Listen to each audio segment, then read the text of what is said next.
Howdy everyone. How's it going? Good to see you this evening. Getting ready to get started. Alright.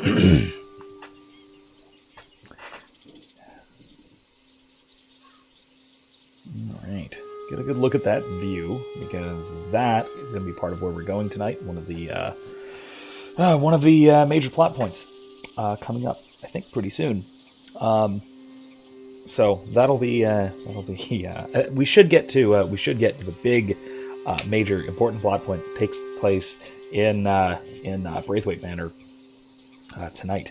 I did find I actually found not too long ago a day or two ago when I was looking around for the thumbnail for this. I found the actual location in Louisiana that this house is based on. This drive is based on. I'm probably going to post what I found about that tomorrow on the page. So check that out. It should be. It's a really, really cool location, and it really does. Even the design of the house is spot on. So anyway, we're gonna get into that in just a moment. It is 9, so let's jump into it, and I'll keep talking through the intro part. I think. There we go. So, couple things I'm totally wanting to talk about at some point or another tonight. One, I'm wanting to talk about that video that I was talking about that I posted a link to earlier this week. That would be from Jonathan Pajot, who I'm talking about a lot on this stream in particular while we're playing Red Dead. He's the Orthodox symbologist and icon carver who talks a lot about the whole the issues concerning mythology and symbolic story structure and all that kind of stuff.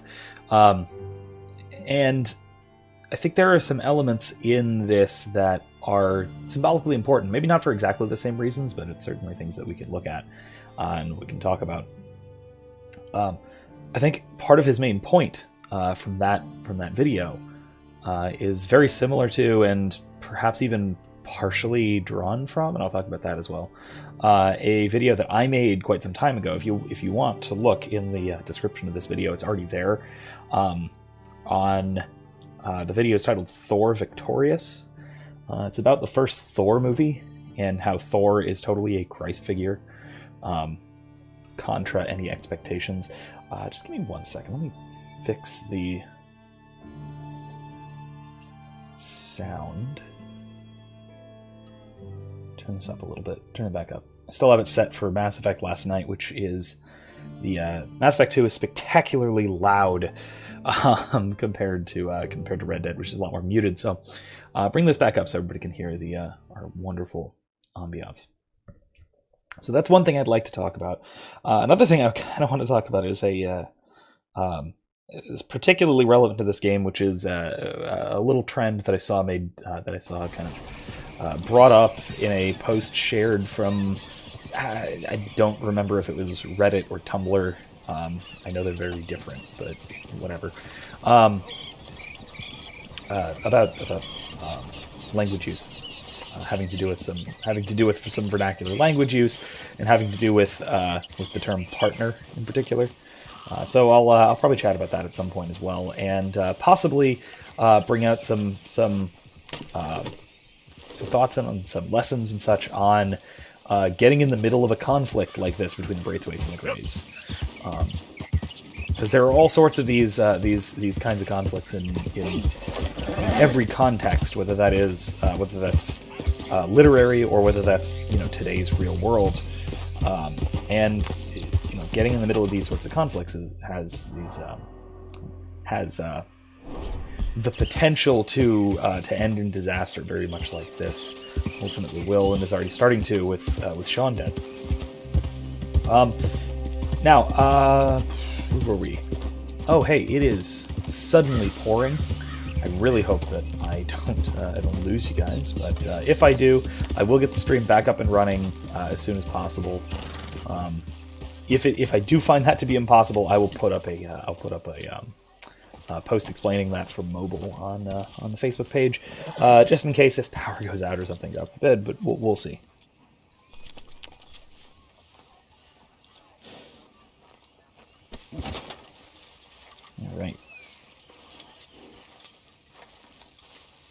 So, now, I believe we... Oh, look at this. Yep, if I'm not mistaken, this is, in fact, that quest.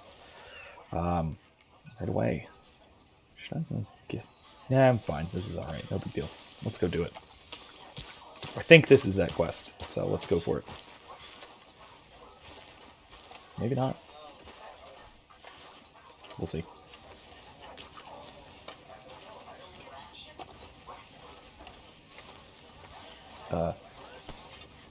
Okay. I'm not controlling Arthur anymore, so he's just being awkward. Hi, Dutch. Hi, Dutch. I just trust you implicitly, Dutch. I just want to be nearby. Okay. Maybe we can...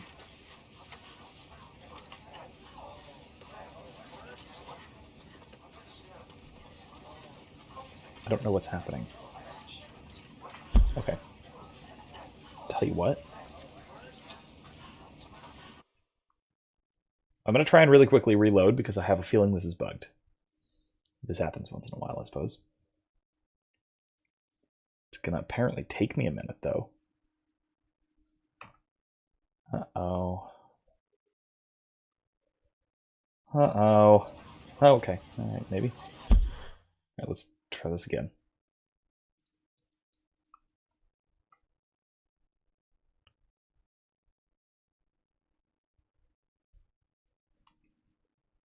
Nah, not this again. Okay. So...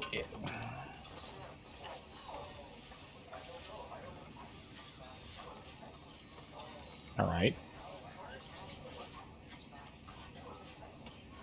It's got them all just idle talking, I guess. This is... well, you know what? What I'm going to have to do is probably reset the game. I apologize for that. There's going to be a second of black screen. Let's not. Let's just threaten it and see what happens.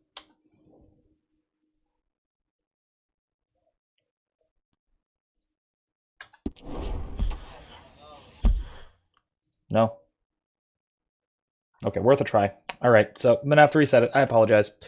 Sorry for the holdup, but it is, I guess, bad luck this week in terms of streaming smoothly without interruptions. So we will. I will fix this, and I'll get the game back up started in just a minute. This shouldn't take very long. Yeah, exiting. Sorry about that. Sorry about this, everybody. Yeah. In any case, well, we will get this back up and running in just a moment. As far as I can tell, this has nothing to do with weather or anything. This is just the game deciding not to run a quest like it's supposed to. So let's bear with me for just a moment while I get it restarted, and I should be able to get it back up and running. So the one of the things, the thing I was intending to mention earlier, the last thing I mentioned that I wanted to talk about here was it's a minor little thing, but it's relevant to Red Dead, and it's relevant to the setting, and it's something I think definitely worth making fun of. And this is the idea of normalizing the use of partner to refer to one's girlfriend, boyfriend, husband, wife, significant other, and just sort of turning that into the default, and then so there will be no need to specify the gender of one's partner, so to speak, right? And then the intention of this is to okay, so there's a couple of stated intentions from the thing that I was seeing on this. One is so that is to normalize, not so much normalize, but to anonymize when one is referring to one's same-sex partner, right? So it's not to out oneself or whatever the case might be. And I suppose you can say that, but I don't. I mean, I suppose there is a reason for that, but I mean, if you're going to be talking about your partner, eventually it is going to come up. I mean, your same-sex partner. Eventually, it is going to come up that you are, you're gay in that case, right? It's not like that's, if you're going to be talking about your partner, it's not like that is going to be secret forever. So even by the end of the conversation, So that seems a little futile to me, if nothing else. And then further, though, the other strange bit about this is that the implication is that by sharing that, say, if I were to talk about, my wife, because I have a wife, not just a generic partner, she is a human being who is, Erica in the other room. That sort of reveals more about my relationship than I ought to be by default comfortable with to strangers, right? So this, like, by saying my wife, that means that I am. How did this comment put it? It was something like I am describing my intimate sexual relationships, and I'm sorry, but no. I mean, I'm not, right? That's clearly not how that works, right? Simply by stating that I am, okay, caveat, by stating that I am married, right? That does indicate a sexual relationship to some degree or another, right? Fine. But I mean, it's clearly to a let's say a socially appropriate and polite degree. It's not something that goes beyond the pale in terms of getting into too much information to share in a day-to-day conversation, that kind of thing. And to say that it does is a very strange kind of standard to apply to discussing one's relationships. All right. Anyway, but that is I think is something a little bit silly that is really unnecessary. I don't really think that there is really much purpose to this aside from normalizing a particular mode of speaking. That now it's worth noting that the interesting thing about this to me is that this tends to be a tribal marker, right? Referring to one's significant other as partner indicates a kind of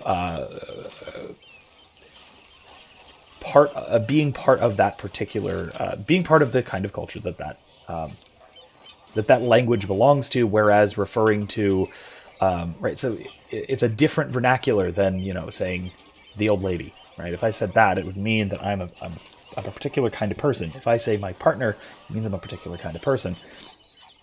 Now, like any vernacular, that's not as clear-cut as it otherwise could be. Have you seen that boy, Jack? Here we go. Where's my goddamn So speaking of family, son? Where is he? Where's my son? They took him, didn't they? They took my son. Who took him? We think the Braithwaite woman took him. Oh. Kieran saw a couple of fellows sound like Braithwaite boys. Where's my son? If anything, where is my son, Dutch Vanderlyn? We will find him, we will bring him back to you, and we will kill any fool that had the temerity to touch one hair on that boy's head. Abigail, you have my word. Just get me back, my son. I will get that boy back, so help me God. Right now. Dutch! We just heard about Jack. You need some extra guns? Yeah, why not? Micah, Kieran, anyone strange turns up, you kill him. Rest of you, let's ride. All right, so let's go take care of this. Okay, let's go get that boy back.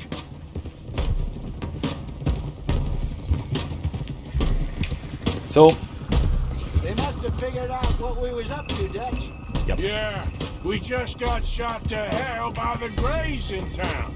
I know, I heard about Sean too. I don't want to even think about that right now. We have to focus on Jack. Yeah, here comes the problem with messing with both sides. Everyone there. Trying to play from the middle and mess with both sides. Well, in this case, especially in a scenario like this, both sides are going to decide to take revenge. Back and they will pay. I promise you that. What about the gold? Who gives a damn about the gold? They got Jack. I hate to break it to you, but I don't think there is any gold. Or if there is, it's hidden somewhere no one knows. What? I've turned every stone. Christ's sake, Hosea. After all that, another perfect scam. We underestimated them. No, they Well, I agree. They certainly did underestimate us. I'm going to go with bolt action and auto shotgun. And let's clean our pistol. underestimated us. Enough talk. Can I do this while I'm There's no point arguing how No, we I got can't. here. Darn. Okay, that's fine. I'll live. This is where we are, and we are going to fix it. So come on!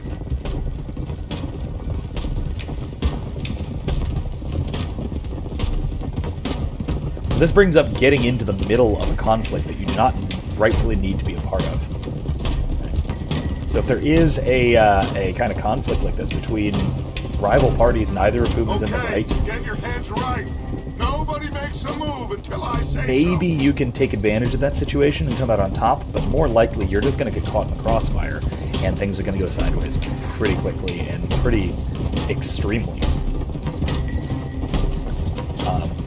Unfortunately, in this case, it goes beyond just Sean getting killed, which is bad enough, but now they're targeting Jack, who's, I think, 8 years old or something. All right, everyone, dismount and come to me. We'll go in on foot from here. Gun time. Actually, let's kind of clean up this Sean, one. now Yeah, Jack. this We is should kind have of stayed important. out of all of this. Bit late for that, ain't it? Quiet. We're There we going go. to fix this right now. Like they don't know we're coming. Hey! I took too long polishing my gun. Oops. Alright, alright. I guess I don't get to polish my gun this time. Maybe I'll just do it when I'm, Come on, let's get this done. John, you sure you're okay? Like I said, I'm fine. Follow my lead. Both these redneck families think they can ruin us? I don't think so.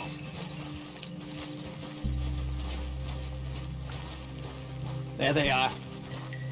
Who steals a goddamn boy? I'm gonna let fly at those sons of bitches.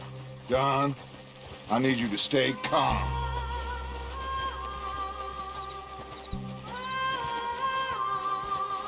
and this is when Here the, now, you inbred trash! What the? this is when it really becomes a Western.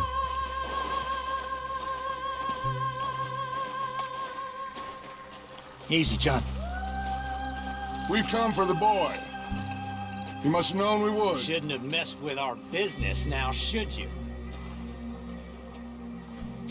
Whatever complaint you have with us, alleged or otherwise, that is a young boy. That is not the way you do things. Hand him over. Get the hell off our land!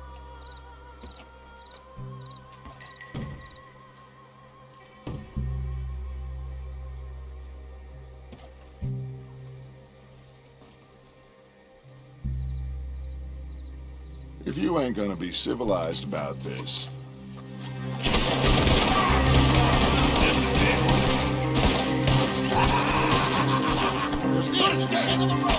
Watch those balconies!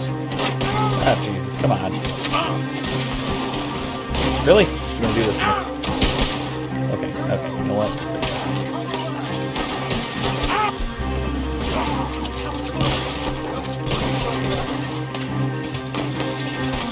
Charles, let the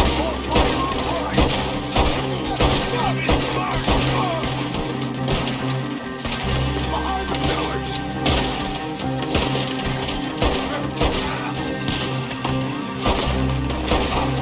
Shit! Hold them back!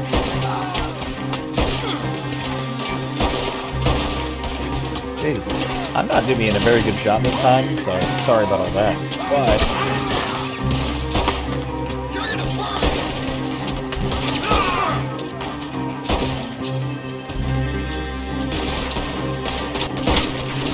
ew.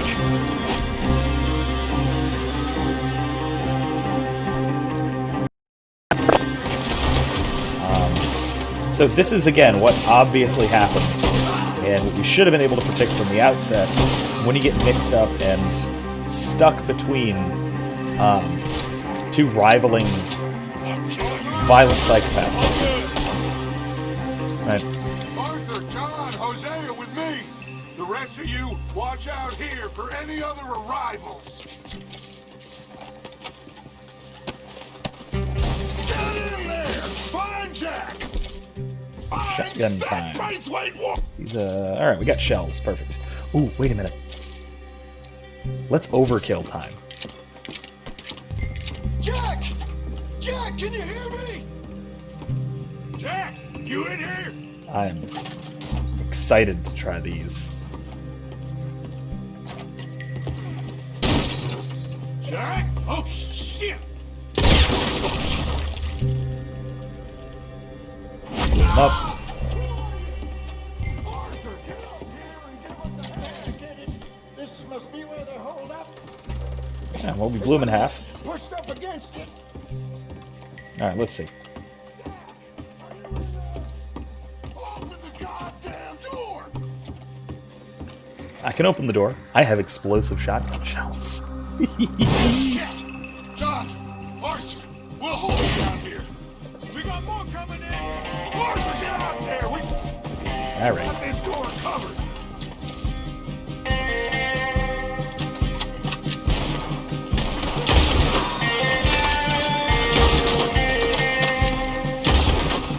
Happy now, you son. Count! Go to hell!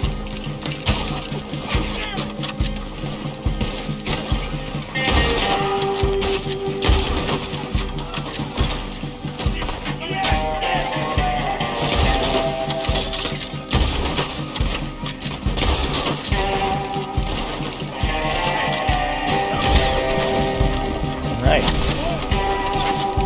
So, I think there's lots of examples of this kind of problem where it would be very easy and by far the smart thing to do to not get involved in a situation like this.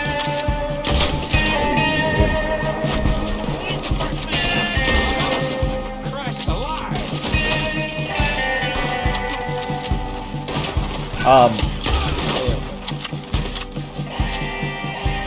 I think one of the examples that comes to mind in particular is there's been there's a lot of contention in sort of broadly in circles recently about what ought to be done about Portland. So if you're not familiar with the situation in Portland, Oregon, this is in response to a lot of the rioting going on, Antifa, and generally leftist organizations that are associated with the Black Lives Matter movement. And there has been a federal response from various federal agencies. I know the National Guard is involved, if I'm not mistaken. I think even I think that also might include the FBI. What is that gun supposed to be? There's just a gun around here.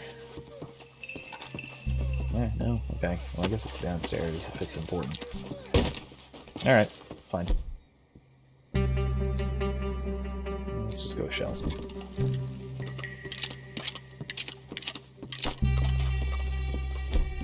Let's load this. Did you find another way in?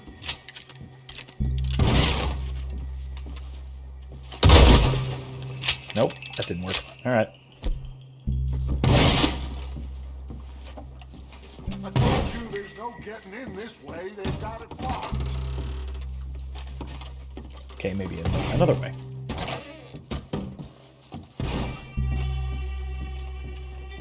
There it is. I'm helping. Calm down, sir. Really? Okay, I gotta go out the balcony the other way. Oh, game music? Alright. Alright, I am going to turn the volume down. Sorry about all that. And I will start over with what I was saying. I apologize. Hopefully that is a little better. Turned it down to right about where it was with Mass Effect last night. This is a loud part of the game, understandably. It's pretty cinematic. Alright, so let's head back around here. John, need help? 1, 2, 3,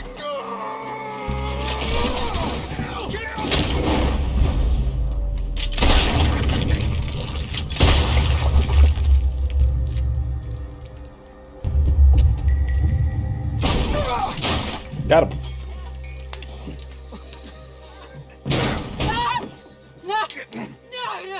You want me to kill you too, old woman? You bastards! Where's the boy? We have lived in this house for 120 years. We never had no problems except for Where Yankees. is the boy? Who took him? You killed my son! Oh, and I will surely kill the rest of them unless you start talking. Oh, I know your type. Common scum. Where is the boy? You filth. All right, we get her out of here. What about them?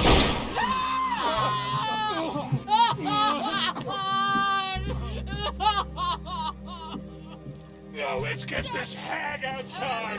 Any more of her sons to deal with? No, reckon they're all dead. That's right. Burn this dump to the ground. You boys sure Jack ain't in here? We searched everywhere, Dutch.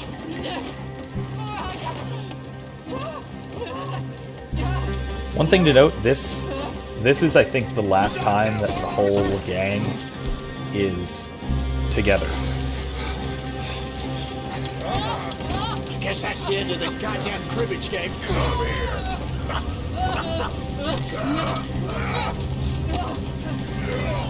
This is the last time that the gang is really all working together, the entire gang.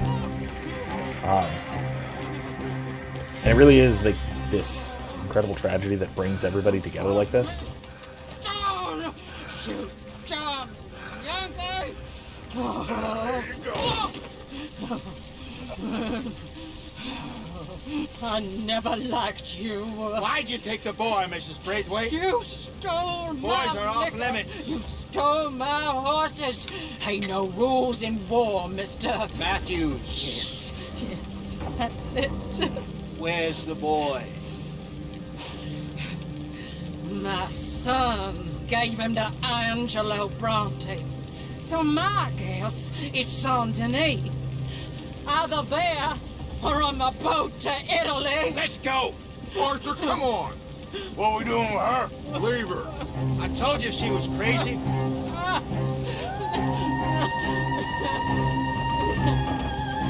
Well, she takes care of herself then.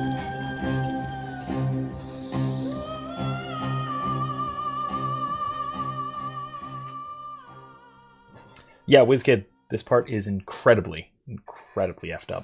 It's gonna work out, John. It's gonna work out. Listen to Dutch. Now, I don't expect you to understand this, but I have never been more proud of you than I am right now, brother. You're doing the right thing. If I don't get that boy back safe, she'll kill us all. I know, but looking at this logically, well, that boy is fine. They took him to scare us. Nobody takes a boy to harm him. He's right, John. What do you think, Arthur? My boy will be fine. But, well, of course Marston's scared rotten. I mean, we killed all those people. We stirred up all that trouble. For nothing. No, not for nothing. For living. Now, we get that boy back, and we go. Trust me. Hey, Dutch, we got a problem. Not a problem. Visitors. A solution. Good day, fine people. Mr. Vanderlind, Mr. Matthews, I presume. And who are you? Rip Van Winkle. Huh. Good day, sir. Agent Milton, Pinkerton Detective Agency. Agent Ross. Ah, Mr. Morgan, nice to see you again. And to what do we owe the pleasure, Agent Moron? I don't know if you're aware, but this is a civilized land now. We didn't kill all them savages only to allow the likes of you to act like human dignity, and basic decency was outmoded or not yet invented. This thing, it's done. This place ain't no such thing as civilized. Yeah, they It's picked a man. bad time for this. So in love with greed, he has forgotten himself and found only appetites. And as a consequence, that lets you take what you please, kill whom you please, and hang the rest of us? Who made you the messiah to these lost souls you've led so horribly astray? I'm nothing but a seeker, Mr. Milton. You ain't much of anything more than a killer, Mr. Vanderlind. But I came to make a deal. It's time. You come with me, and I give the rest of you 3 days to run off, disappear, and go and live like human beings someplace else. You came for me? Risk life and limb in this den of lowlifes and murderers so that they might live and love? Ain't that fine? I don't want to kill all these folk, Dutch. Just you. In that case, it'd be my honor to join you. Excuse me, friends. I have an appointment to keep with... I think your new friend should leave now, Dutch. You're making a big mistake. All of you. Yeah, dreadful. We have got something. Something to live and die for. How awful for us. Mr. Milton, stop following us. We'll be gone soon. I'm afraid I can't. And when I return, I'll be with 50 men. All of you will die. Run away from this place, you fools! Run! Come on. Get your damn hands off of me, boy. What now? We get out of here. And quick. Any ideas? I know a big old house, hidden in the swamps outside Saint Denis. I'm sure they'll find us eventually, but it should buy us a few days. A few days is all we need. There's a spot out by Shady Bell. Lenny and I got into that dispute with the previous occupiers. Place is well hidden. You and Arthur, ride out to make sure no one else has moved in. Lenny, you go follow those fools out of here. Make sure that they leave. And John, we'll get Jack back, and we'll get going. Rest of you, get packing! Come on, John. This is crazy. We'll get packed up, but we need a new spot, Arthur. Yeah, Milton's one heck of a villain. Follow me. I know the way.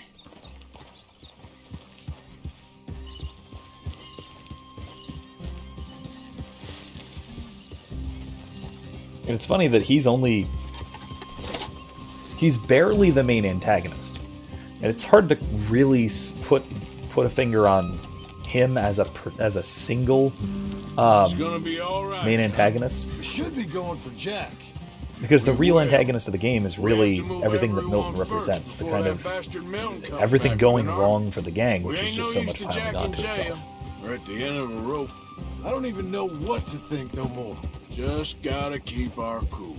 Be smart about this. Smart? Are you joking? We made too much noise once again. We drew them right to us.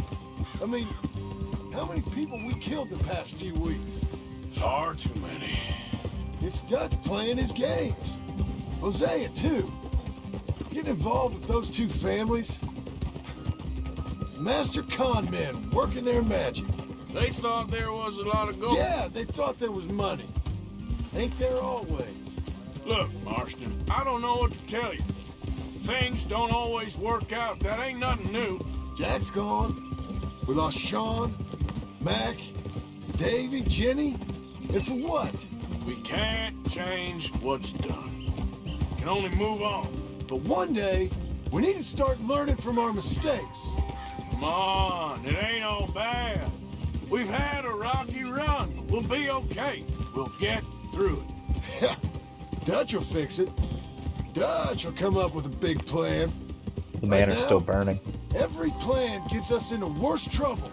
We're getting further from where we're meant to be going. Now, you can't put all this on Dutch. You're worked up, and rightly so.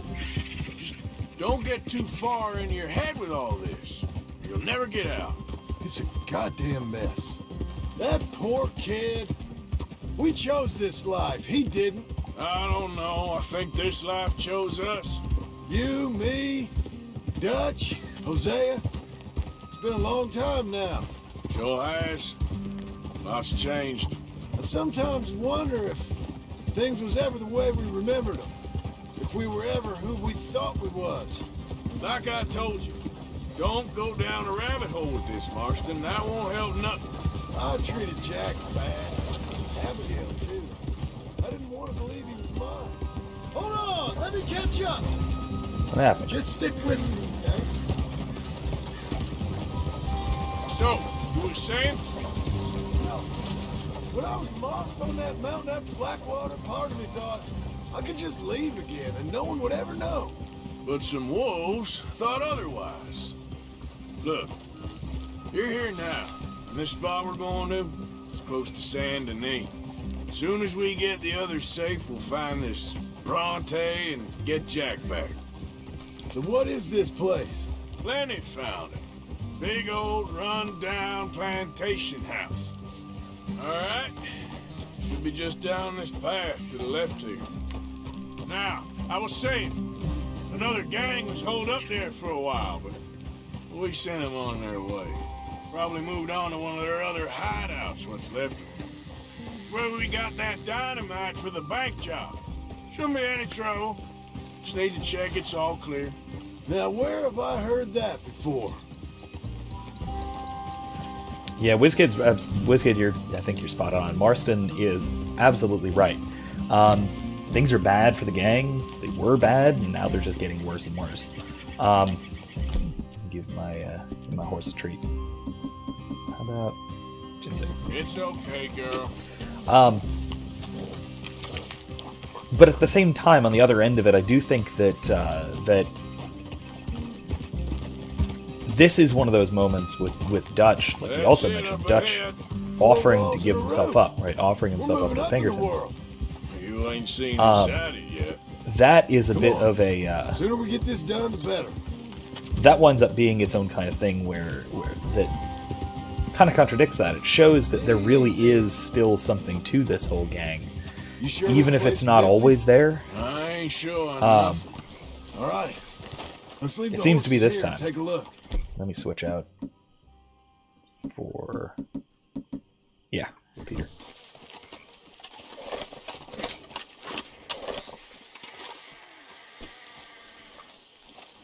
Oh, no. So the to your question, WizKid. First of all, worth noting, Kylie let me know she is watching, but may not be in chat too quickly. So to answer your question, I have gone through. It's them again! Oh, damn it! Still some here. I can see that. You think there's more of them? I'll check the house. Yeah. You keep watch out here.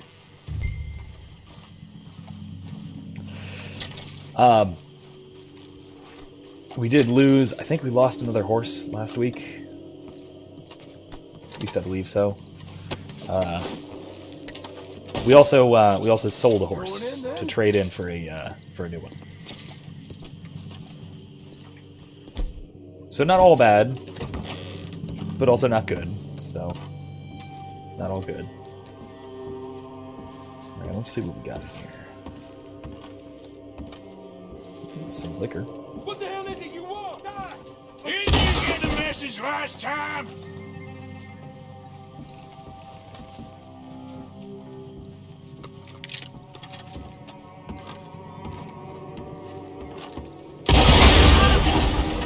Woo! Ah, shit. Well, they know we're here now. And where's my hat? There it is.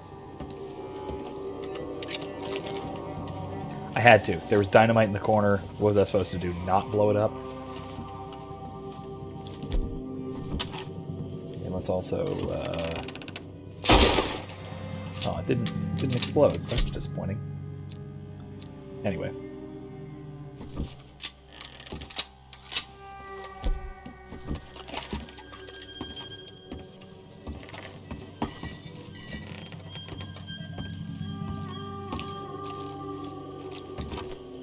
Nothing on him.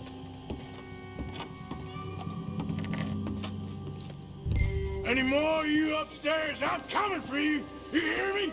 Yeah, everything in this house is a safety hazard, including this dynamite right behind the door. You're leaving this place today. Which, Creeps hiding. Come out where I can. Tough guy. There we go. And last round. There. And that guy's taken care of. How about in here? I knew you'd come soon enough. You were... Some of the coward like you. The bounty hunters. The freedmen. The carpetbaggers. The young... Really? Well, okay. Guess I got him with a ricochet, huh?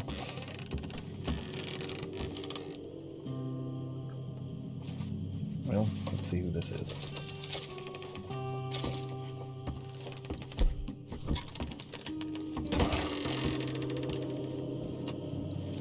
That's it. How's it looking up there?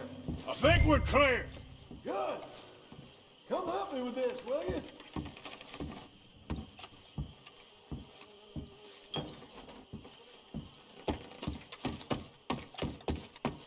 Everything all right up there?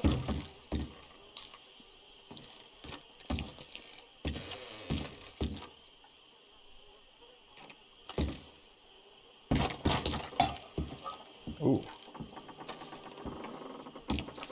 Doesn't. Nope, nothing there. Let's go through here. What are you doing, Arthur? I was going to let him speak, but he was also loading a revolver. So I was going to try and shoot the revolver out of his hand. But apparently I got him with a ricochet, so sorry about that. I'm trying to find the entrance. Sorry, John. Give me a hand moving these boxes. All right. Don't want the others walking into this. Yeah, it's a little bit disturbing, Follow I'll me. admit. Yeah, basically, like I said, everything about this place is a safety hazard, including apparently potential ricochets off of the revolver that you were loading and preparing to point at me and threaten me with, so... I would qualify that as a justified shot.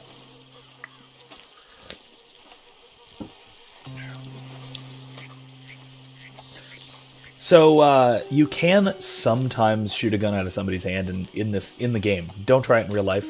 Please don't. Do not try this at home. Your likely is not to kill somebody, as we saw. But there are times when you can do it in the game. So, yeah, there you go. I figured I might be able to do it. Here you go. Oh no, oh no, oh no. That's not good. I'm covered in blood, this is bad. I can deal with the rest of the bodies. You go meet up with the caravan. Guide them in. Okay, that's better. See you soon. Alright. Now, let's go handle the rest of the bodies. Yeah, like I said, you can, at least in some cases, shoot guns out of people's hands. Unrealistic as it is, it's a Western. It is a super common trope in Westerns, so why not? Let's just go for it. Anyway. But yeah, I do think that this is, like I said, one of the last times we really see gang cohesion. Everyone's really together at this point because something terrible happened, and everybody's all suddenly on the same side. It doesn't really... Damn it. I tripped and I fell. Listen. There's gators.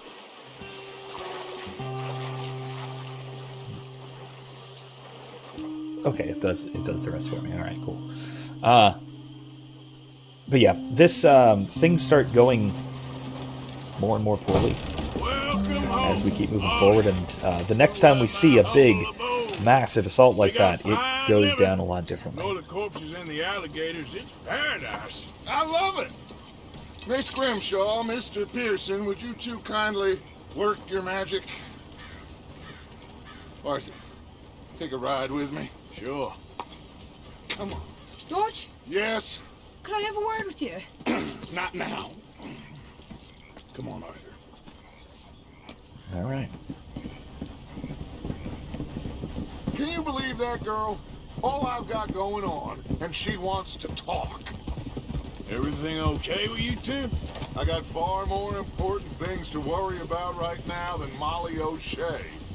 So, where are we going? To take a look at this eighth wonder of the civilized world, Saint Denis, I keep hearing about. According to the map, the road up this way should lead us right in there. All right. I guess this day ain't over yet. So here comes the horrible big city. Everything went okay? Few loose ends, nothing major. And John? About what you'd expect. He's taking it hard. We are going to get that boy back, whatever it takes. WizKid says, I love how eventually rare things become so tropified. After a while, they eventually become start being cliche, and you need another rare thing to mark a character's skill. And yeah, O'Shea really, she does have stuff going on. I'm fairly sure nobody followed us. We moved out fast. We should be safe for a few days you have some here. problems to deal with. I think we need to move a little further.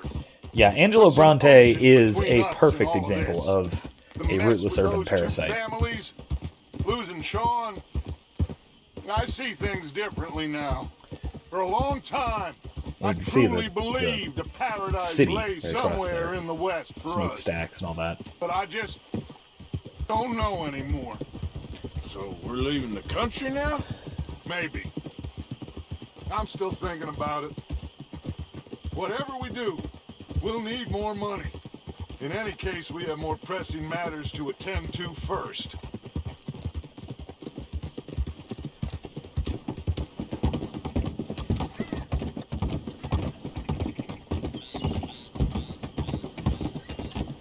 Ew, Metropolis. They do a really good job of making this contrast just look dirty and gross, because it is. Okay, there she is. A real city. The future.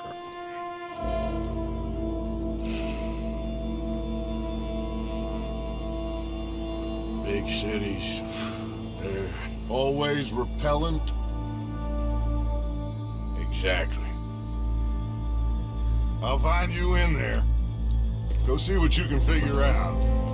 Yes.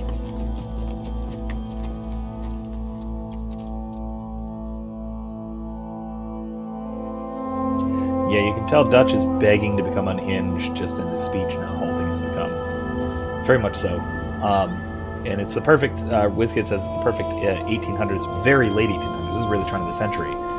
Industrial city. Yeah, it seems a lot like Upton Sinclair. Which is fitting, because both this and Upton Sinclair are fiction. But that's a side note. Yeah, it's very... Everything here is dirty. There's a lot of life going on in the city. It's very... In Saint Denis, it's very exciting. They make it feel much, much, much bigger than it really is. Like, if you actually look at the map, this is only a couple of city blocks. This is not huge by any real means, but it feels massive. See, like, it's this big. It's not like, and I mean, if you compare the size, right? Here's Saint Denis. Here's Valentine. That tiny little town. Valentine is probably about a third the size, maybe a quarter the size of Saint Denis. So, yeah, they do a very good job of making it feel very expansive by packing everything in incredibly dense, which is also very realistic for a city like this. Oh, hey, it's Gavin's friend. Has anyone seen Gavin?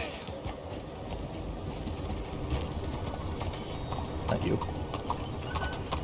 No, but that is not good. Hello, mister. Can you believe it?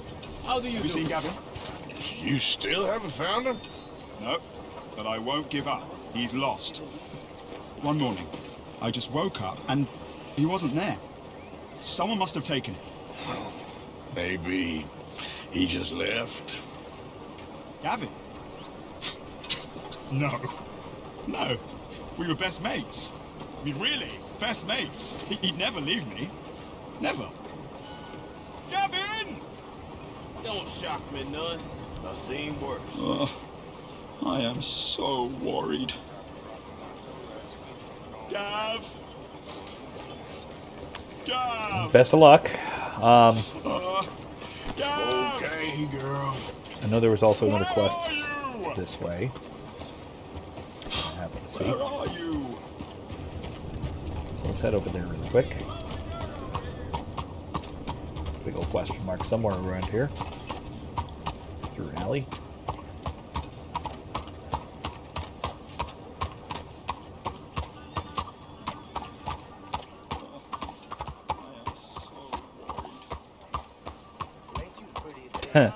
First time you heard about Gavin, you assumed it was a Rooster Teeth reference. Maybe? I'm not actually quite sure what it is a reference to, if it is a reference. I know it's kind of just a running joke. If in case I don't think this is really a spoiler. What? Do you want something from me? But that suffragette is back. But no, I think if there is Please. if it is a reference to anything, I'm not exactly sure what. But in case this is a spoiler for anybody, he never finds Gavin, including 8 years later in the epilogue.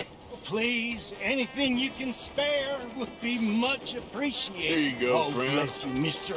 Truly, you're a saint. Yes, sir, there should be more people in the world like you. God bless.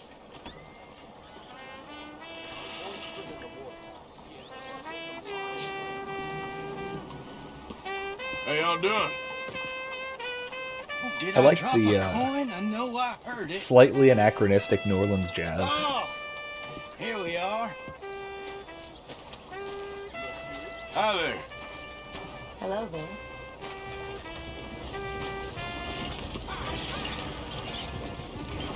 Where am I supposed to be looking?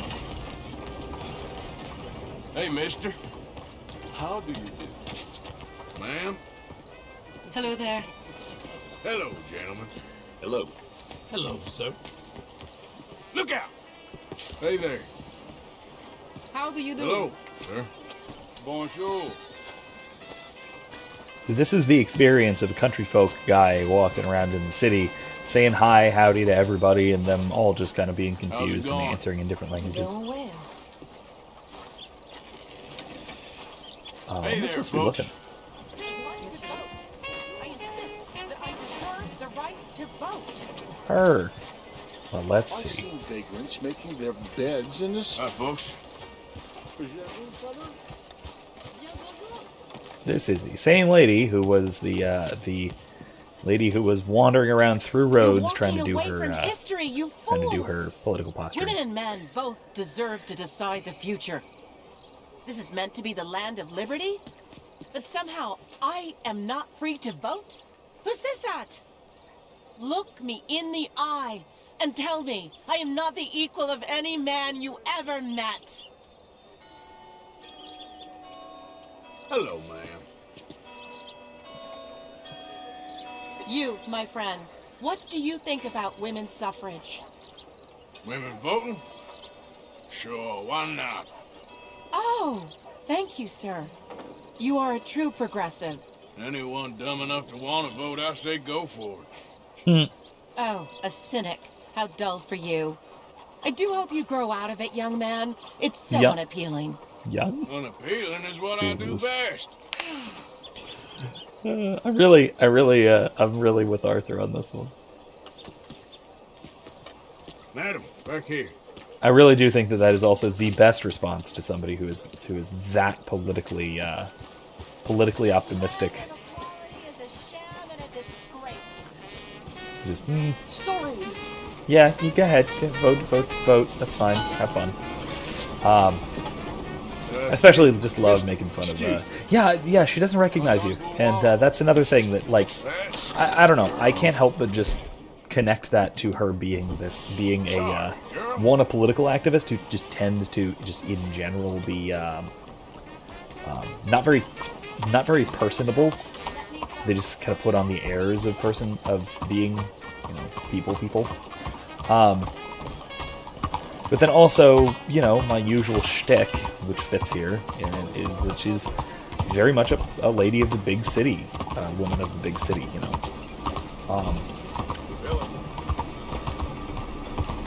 Oh, WizKid says so. This is a bit of a complicated issue, right? So WizKid says even though ironically the progressive area was very, very not progressive, as we in the modern era define it. Well, of course not. We're defining it by modern terms. Progress today is very, very, very different from progress 120 years ago. How could it not be? Otherwise, it would not be progress, right? This is Excuse me, I'm trying to find a man named Bronte. let's talk about Bronte? 1899 Jeffrey No, I don't Epstein think so. here. Sorry. Okay, thank you. Let's talk to this guy first, too. Hey there. Have you ever heard of a man called Angelo Bronte? No. But fancy names like that? Maybe try the Bastille Saloon. Opposite the park with the Quincy Harris statue. Okay, thank you. Sounds good. Let's do that. I guess I'm hungry again. What is this about? I have some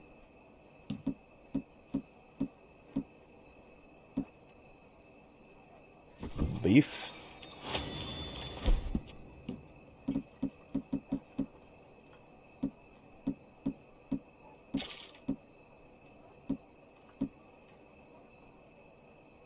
Rum. There we go. Being drunk is a good way to look around for somebody, right? Anyway, but yeah, I do think that political activists tend to be that kind of very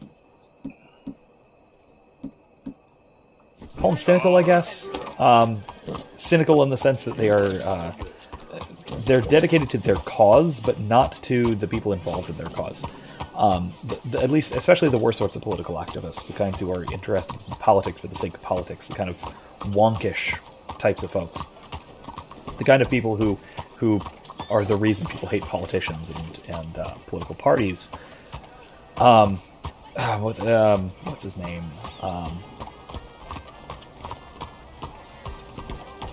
Nicholas Sarwark, if you've ever heard of him, is the current chair of the Libertarian Party. He is a literal used car salesman. And he is exactly this kind of a person. The only time he ever actually cares about people is to hold a grudge, to remember who he doesn't want to trust, that sort of thing. It's not they're not genuine people. Stop right there and face the law. Oh hey. Get out of you. Okay, let's go and deal with that. You ain't gonna walk out of this town alive. Come on, please. I didn't take much. Oh, hey. It was just an apple. Damn it! Sounds like we got a real son of a bitch here, fellas. Damn you! Hey, whoa. Yeah, get out of here!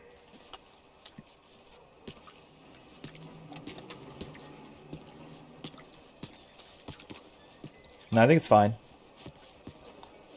They're just investigating. No one seems to care just yet.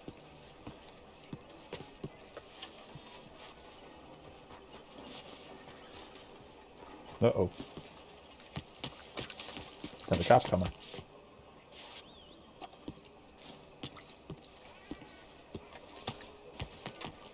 Orderly! Let's just hang out over here a little while.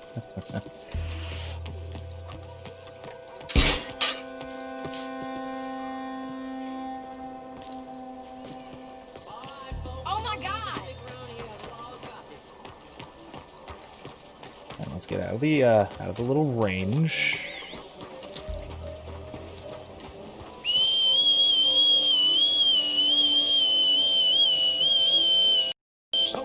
That was weird. That was a heck of a whistle.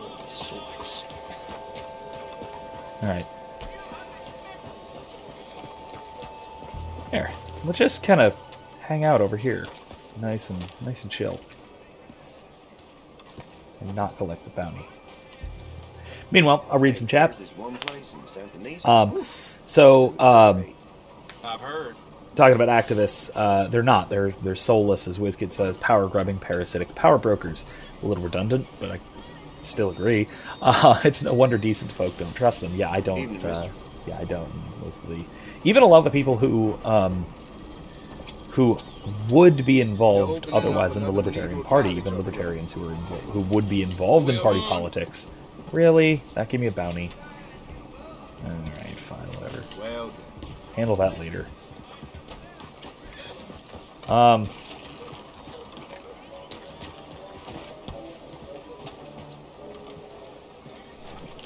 Hopefully that's not enough of a problem to be a problem.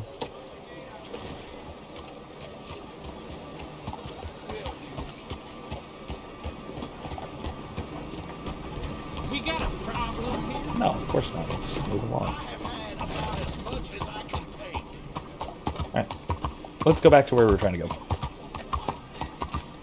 No, that was not YouTube crashing. That was the game doing a really, really weird little glitch. Sorry about all that. With the strange, very, very long whistle. Anyway, so where was I? So WizKid's talking about the progressive era. Says, actually, I was talking about how modern progressives are all about diversity, whereas leaders in the era like Woodrow Wilson were shockingly racist and in fact started the eugenics movement. Well, yeah, that was the progressive policy of the day. That was progress. That was moving forward out of the backwards age of free breeding, and whatever else. Stick 'em up, cowboy.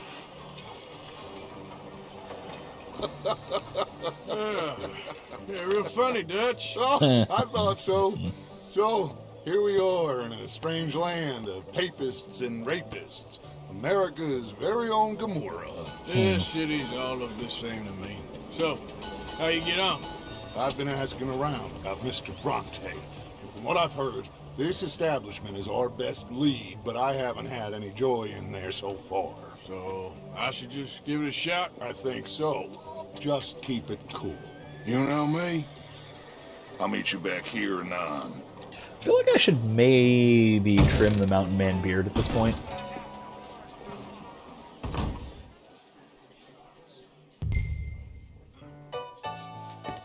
I don't look like I fit in exactly. Oh, man. Funny you should say that. Well, you know how it is. I told him. I said, that's the state of Lemoyne for you. America's dirty little French secret. That's why we love it. Born and raised. Well, I'm a transplant, but I'm never leaving. Not unless we Hey, all can I get a washed drink here? away. I'll get you in a second. Let me tell you something. All right. The rest of the states, they lucky. While they're talking, let's also check. So, progressivism has this weird thing. Just simply by its nature of being about progress, is constantly changing. And that's how it has to work, otherwise it wouldn't be progressive. Yeah, whiskey. Sure. $1, please. For a whiskey? Oh, that's the real stuff. From Scotland. Okay. Here, have one for yourself. Well, thank you. So, mister, can I ask you a question? You ever hear of a fella by the name of Bronte? Who's asking? Me. I'm asking. No, leave it, Fred. What do you mean, leave it? Look, I don't know what business you in, but leave it, Fred. You and your pal that was in here before. Well, okay. Bronte? Angelo Bronte? Mr. Big, Mr. Italian spaghetti-eating long streaker piss big. He makes my skin crawl. I'm so swarthy, a cocksucker. You know what I mean, friend? Where can I find him? Oh, well, I reckon you talk to them kids in the alley, they'll know, I guess. Great. Oh, and friend, you be careful now. Immigrants, they're not to be trusted. Well, okay. Hey, it's daylight. That's not weird. Yeah, no kidding. Buenos dias. So part of what I was saying about progressivism is that it's going to be constantly moving, right? It's a constantly shifting target by its nature, and I think the perfect example of this, of what this must and can only mean, is J.K. Rowling. Right? J.K. Rowling, 15, 20 years ago, was a progressive. By any reasonable definition of the term, J.K. Rowling was at the forefront of progressivism. You always have But to be right, don't you? I'm just giving you the correct use of the word. If you're feeling sick, you're not nauseous, you're nauseated. Pardon me, but have you seen any kids around this way? Yeah, I think I heard a few in the other courtyard up ahead. You can get through on the left there. All right. But like J.K. Rowling 15, 20 years ago was a progressive, right? Anyone would agree that she was a progressive. The problem is that progress has progressed past her, and she hasn't kept up fast enough, right? So if at any point if you are a progressive and your ideology remains the same for more than, at this point, more than a year, realistically, more than a year, maybe two, suddenly you're a conservative. Right? I've heard a lot of people refer to J.K. Rowling as alt-right, which is hilarious. First and foremost, a sort of, I don't know if you'd say bread tube, but a sort of left-leaning YouTuber, Lindsay Ellis, who does video essays on media and such, literally referred to J.K. Rowling and the things that she reacted to and responded to and agreed with as alt-right, which to anyone more than a year ago, certainly 10 and 15, 20 years ago, would have been absolutely insane, but that's the nature of progressivism. It progresses past you. If you actually believe that something is true, right, if you actually believe that your progressive position is the correct position, then you're going to be a radical conservative in a very short amount of time, even if your views never change. Right? And that's how Donald Trump went from being, realistically, a rather left-leaning Democrat in the 90s to, the rightest of the right wing today. It's the same kind of thing. If you stop this rapid change in ideology, at any point you suddenly become as conservative. And this is why people like Michael Malice, who again is a brilliant political commentator and an expert troll, this is why he says stuff like conservatism is just progressivism driving the speed limit, because progressivism is going to continue to accelerate. Conservatism stops at any given point, right? Conservatism just conserves the progress of yesteryear. It's not like it's trying to roll things back. It's just trying to conserve the changes that have already been implemented, right? Which is its own very strange kind of revolving door ideology. Most conventional political views, at least the typical right wing and the typical left wing, are not solid principled positions. They have more to do with how they react to change. Right? One side wants the change to be faster, one side wants the change to be slower, not that they want some particular result. Right? WizKid says, yeah, I love Lindsay, but she's become, she has some awful takes. I didn't watch that video as soon as I saw it was unscripted, and she's great for movie analysis, bad for this kind of leftist BS. Yeah. On occasion, I can enjoy her content when she's being, more careful about things. But a lot of the times it does devolve into that kind of ranting, I guess you'd say. Hey, you got a cigarette, mister? Maybe. Huh? I'm looking for a fellow named Angelo Bronte. Italian. I know him. Everyone knows him. Where is he? We'll take you to him. What it'll cost? I reckon I can pay. $5. Where's he live? New York? I'm an entrepreneur. If you don't want to pay, then I don't want to walk.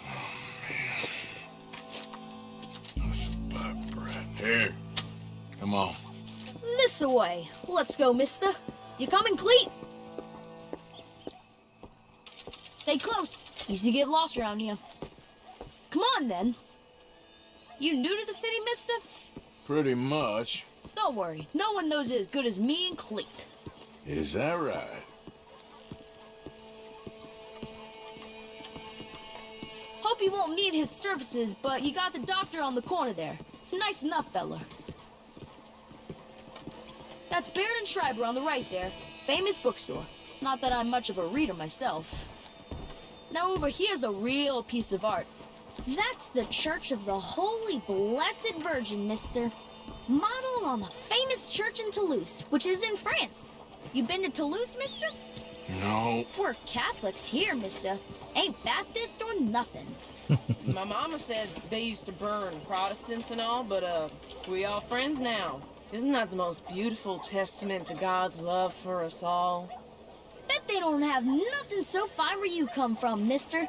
Look at them fine steeples. Hey, you little pair of shits! Get going! He's coming after us! You better stop right now.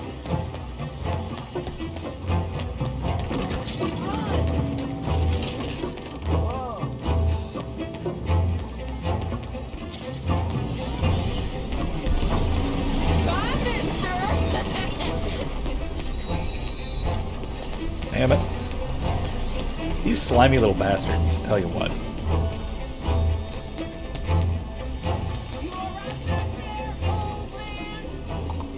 Yep. Kill you, you thieving bastard!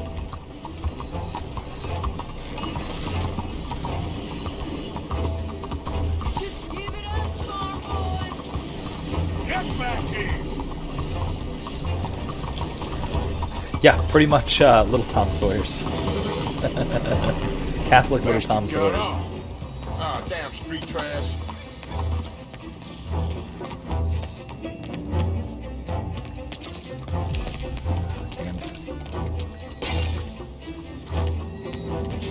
Ain't you tired yet, old man? That's enough. Come here. How about my lasso? Can I just use that? Nah, I'm fine, don't worry about it. I just screamed in pain. You ain't singing what you telling me.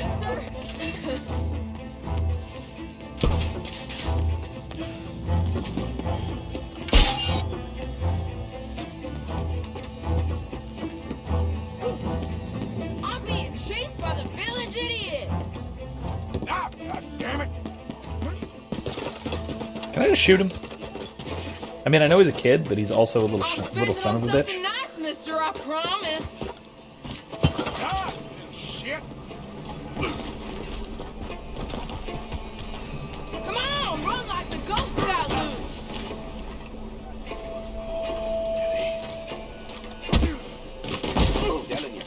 You little bastard! I was just playing. Give me my things back. Get off me, mister. I'm a good boy. I wash. Give me my things. Here. Bronte? At home. Where? The big house on Flavian Street, opposite the park. Okay. Welcome to Saint Denis, mister. It's quite a town.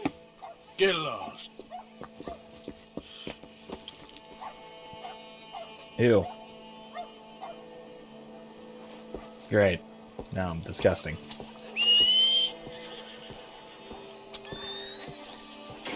I need to find someone with a bath.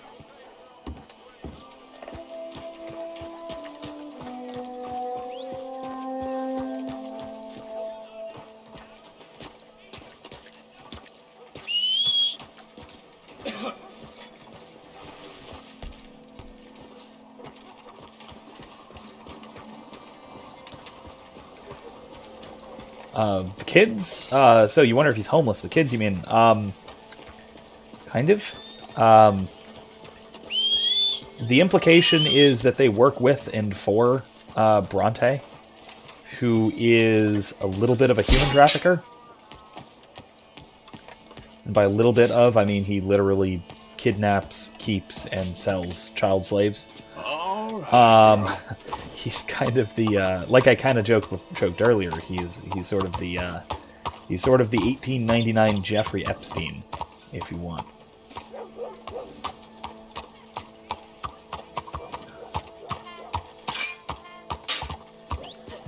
Yeah, the most degenerate part of the degenerate city. Alright,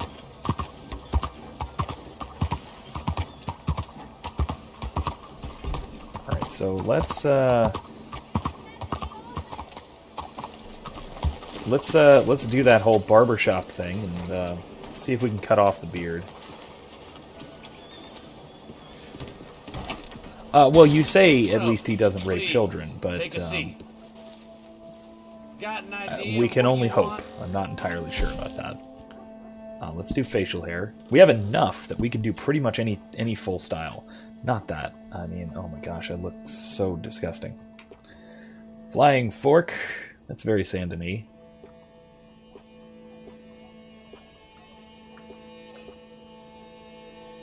Nah, doesn't fit Arthur.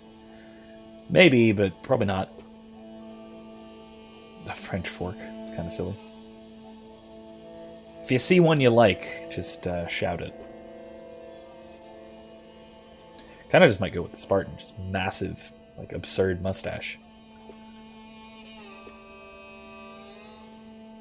Mustache and goatee. Well, he's also got weird sideburns there, too, which is kind of odd. Whiskers are all the fashion now, from what I hear. Ooh, Picador, the also hilariously absurd mustache. That seems about right if we're going after the crazy Angelo Bronte. That also matches our barber, if you want to look in the back. So, yeah, maybe. Fork Dutchman, nah.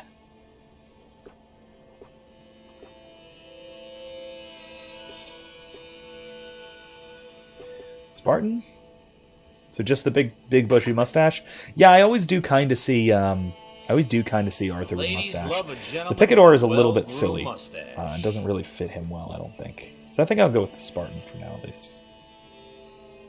I think I'll go with the Spartan. Mighty fine if I do say so. Now, of course, let's do that real quick. That isn't half bad, huh? And we also really need to get a bath at some point. But I'll find that eventually. I guess we're all done here. Thanks. Also, I need to go on a hunting trip at some point. This stream. I'm almost out of food. Speaking of, eat up.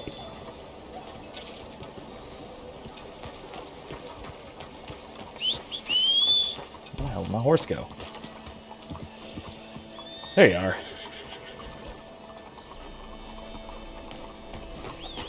Yeah, Verity wasn't bad, but yeah, this'll do.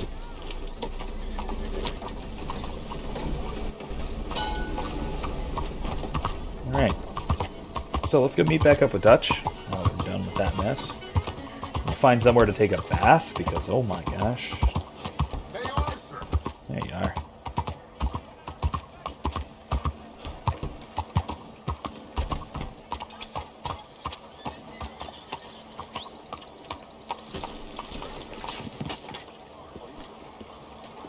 Where you been? Getting robbed? Who by? Bunch of children. I won't inquire anymore. But I found Mr. Bronte. Seems to be some Italian Mr. Big in town. Everybody knows him, but nobody wants to talk about him. Apparently lives in a big house on Flavian Street, opposite the park. Good work.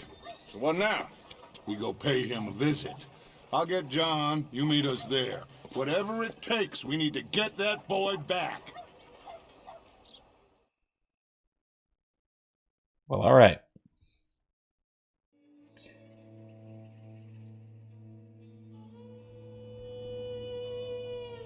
I cannot decide which I like less. The swamps or the city. Both are full of parasites, reptiles, and slime. We're a long way east of land we know, and far from real open country. Yep. Now, what's up with this? There's a fence over here. Fresh fruit and fine I vegetables wonder if here. they're open. Hey, what can I do for you? I mean, it says they're not open, but let's see if I can just wait at the door and wait till they open. Oh, now they're open. Cool. First time, sir? Of course. Welcome to my shop. Ah, welcome. Huh. Let's have a look around. Oh, what's this? That's interesting. wonder if that'll be Okay, relevant let's later. see your wares. Is anything I can sell? I don't need burden. Ah, I'll need that. Don't need that. Alright. Anything to buy? I think so. Need some hope you know knife. what you're doing. Ooh, why can't I get that? Don't need peas. Don't really need any of that stuff.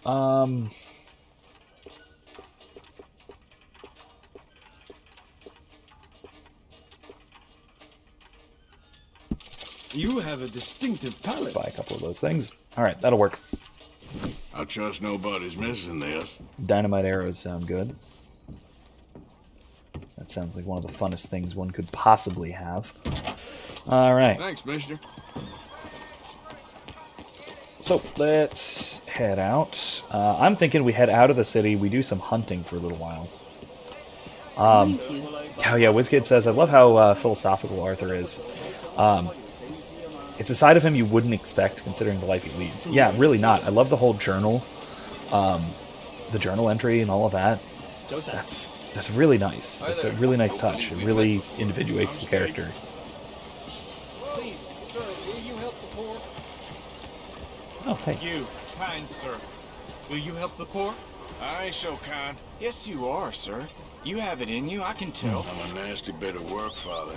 You're wrong on 2 counts, sir. I'm a humble brother, a penitent monk, not a priest, and you're a magnificent bit of work. You may have made some I some still poor have a beard. What choices, happened? but which of us hasn't? You have no idea. But you do, and God does, and that's enough for me and for him. We shall see. That we shall, sir. But why don't you hedge your bets and give 2 bits to the poor? There are so many who will go hungry tonight. Sure. Bless you, sir. How you getting on, anyhow? These are a somewhat apathetic lot, I'm afraid.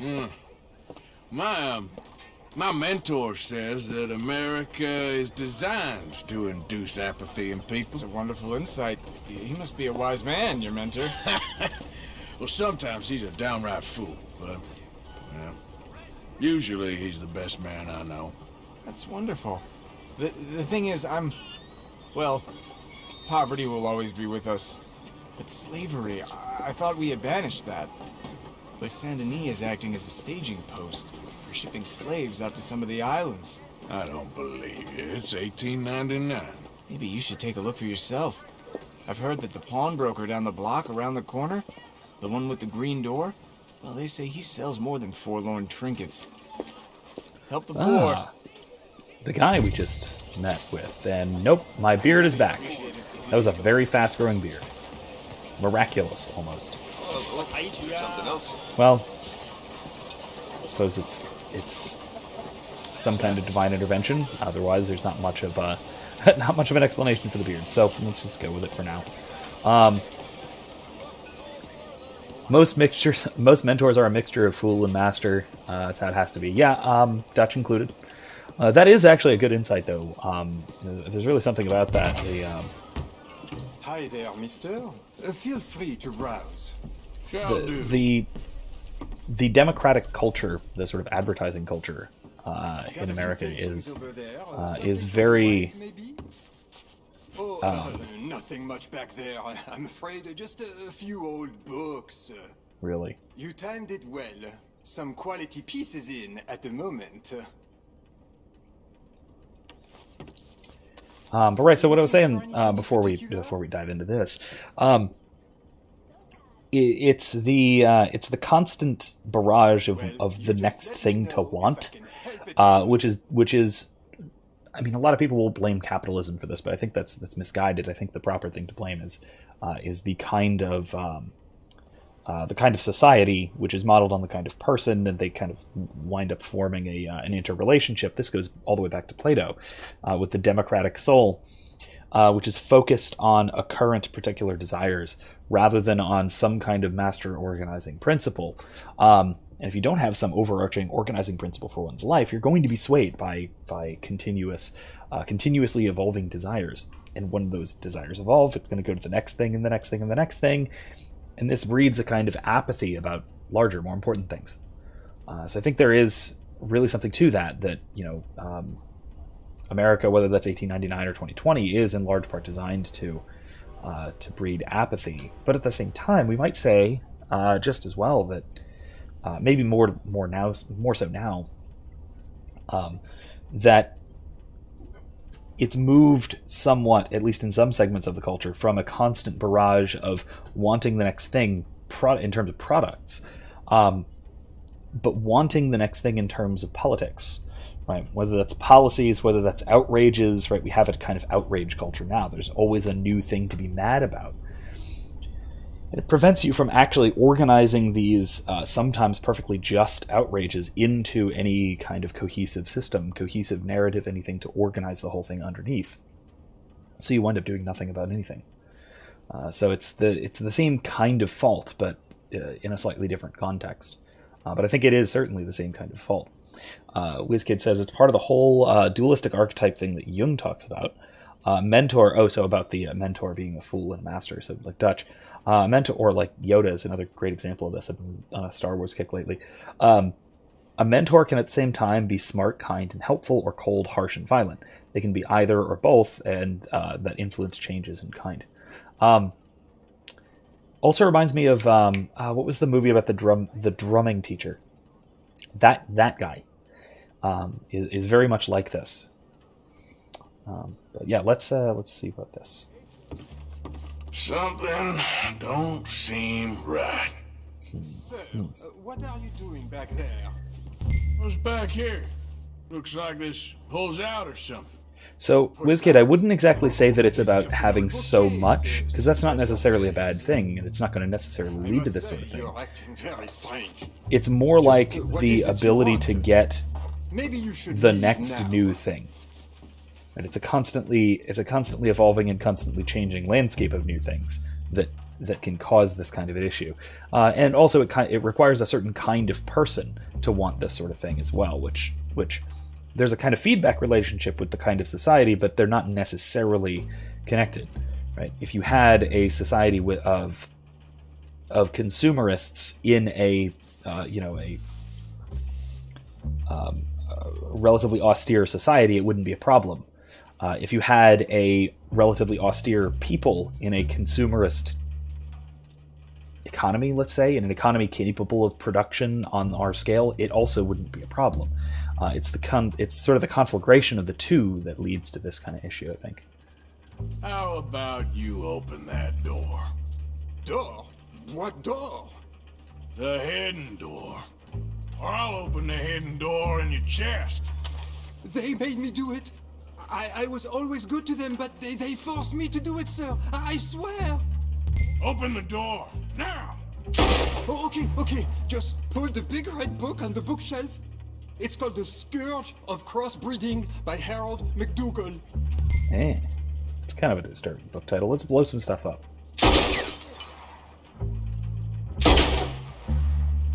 Don't tell the police, please.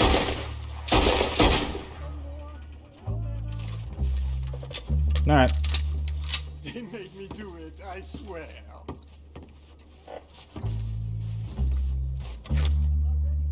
The Scourge of Crossbreeding.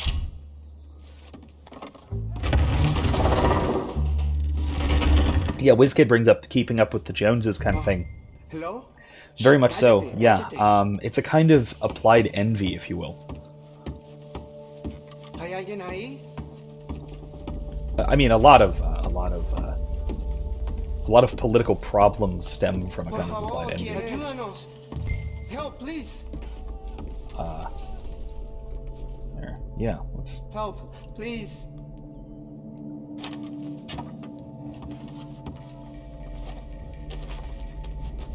Please, I'm on your side. It's gonna be okay. This is a lot less pleasant than the Secret Tunnel song, despite that now being stuck in my head. Thank you very much. That always happens whenever I think I'm free from it for a few minutes. Come on. Por favor. Yeah. Oh, come on. Don't do this. There. It's at the wrong angle again. guess. Don't worry. I'm on your side. There we go. All right. Gracias, señor. Muchas gracias. Come with me. Don't worry. You're gonna be all right now. I promise.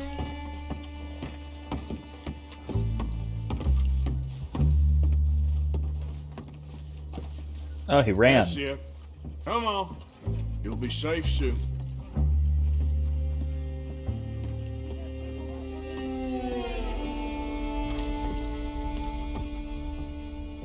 So apparently human trafficking is a problem in every zip code in the U.S. Yeah, I'm horrified, but not entirely surprised. Poor bastards. It is a problem. It is never going to stop being a problem, I don't think. Wait, come on, guys.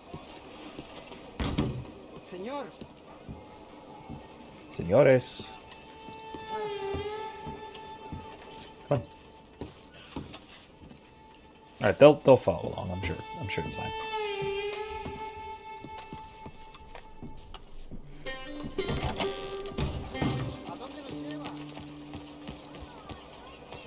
Taking you to somebody who can keep you safe. Glad to see you again, sir. There we go.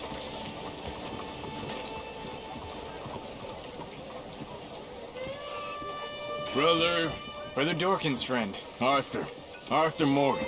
Come on. You were right. I found these two imprisoned in that shop. Oh my. Well, they are blessed to have met you, Arthur. Trust me, in that they're very unusual. I don't think they speak much English. My brothers, come.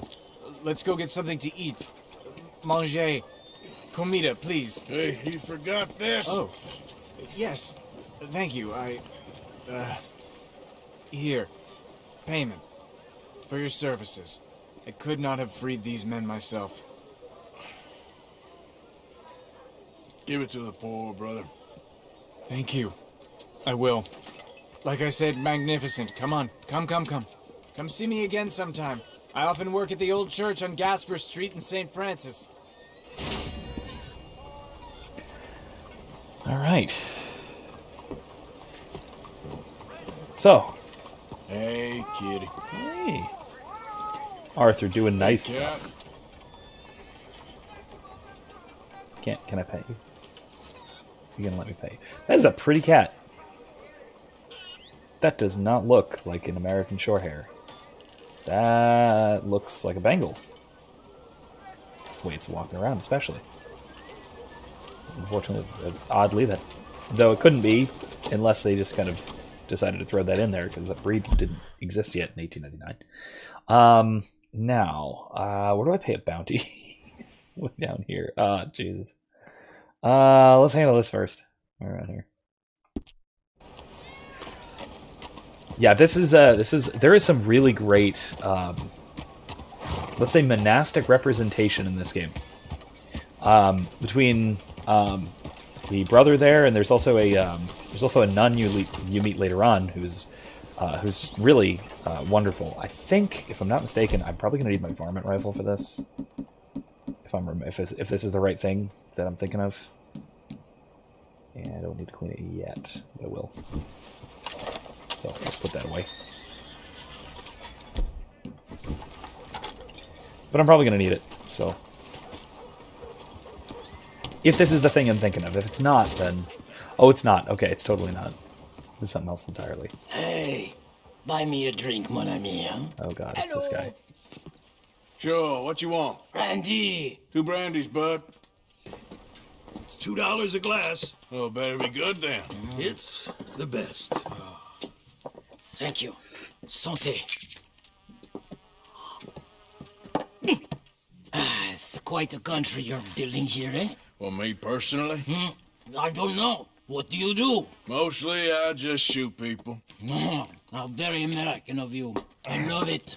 What do you do? Oh, mostly I pose, I show off, I complain. Oh, how very French. I know. I am ridiculous. I have been all over the world. I have seen the sights, and I have discovered the one eternal truth that I am a pies, how do you say, old ass. Asshole? That too. That too. Oh, this guy. Well, at least you have some self-knowledge. Where were you on your journey? All the civilized world. Painting my little pictures, meeting the locals, you know. You a painter? No, I'm a whole ass. I thought we had covered this. Yeah, but you paint. Not according to salons at Paris. No, according to them, I cannot draw, I cannot paint, and I should go away. And so I went away. You miss Paris?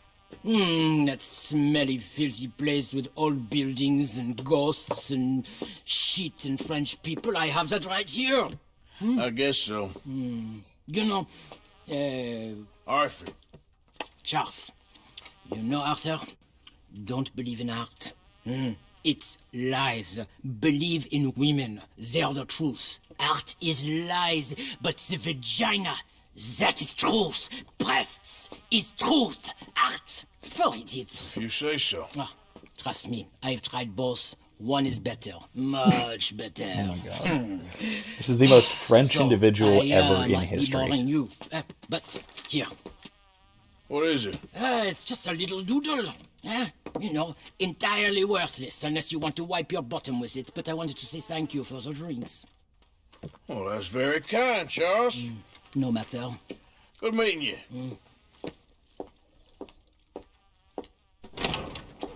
What an artist.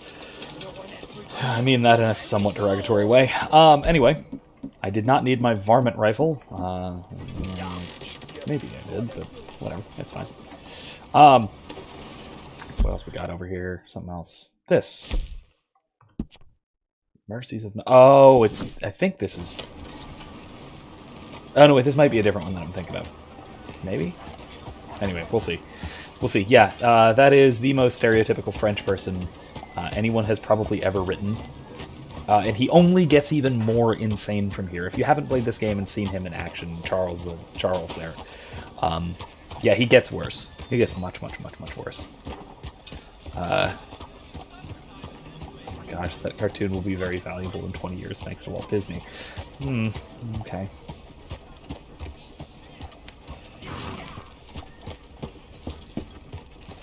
Yeah, let's see what's up here.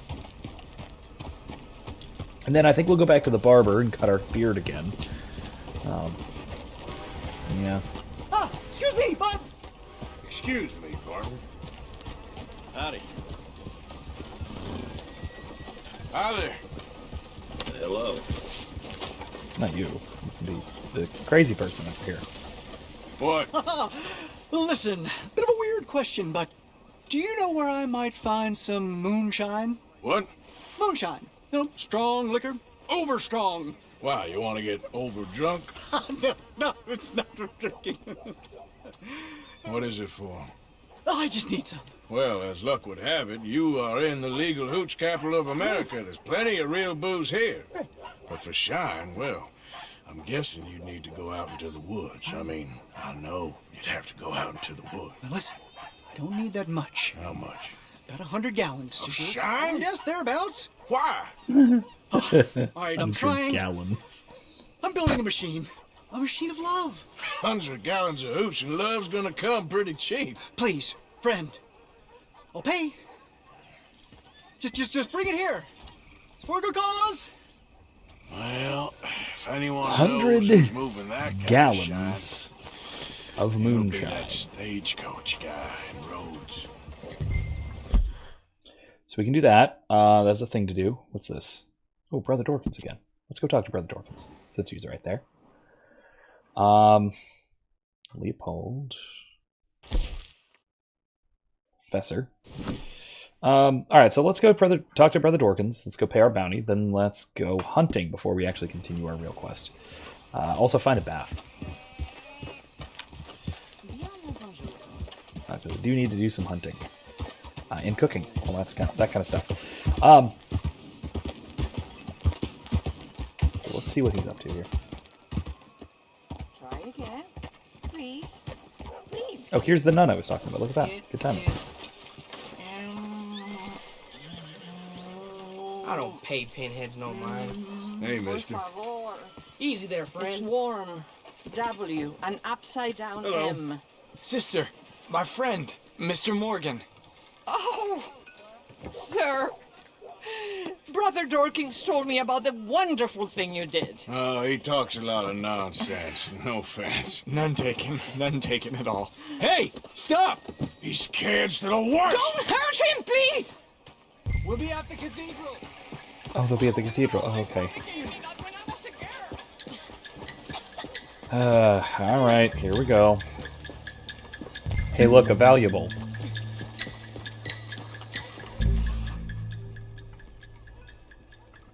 Oh, wait. There's a trail.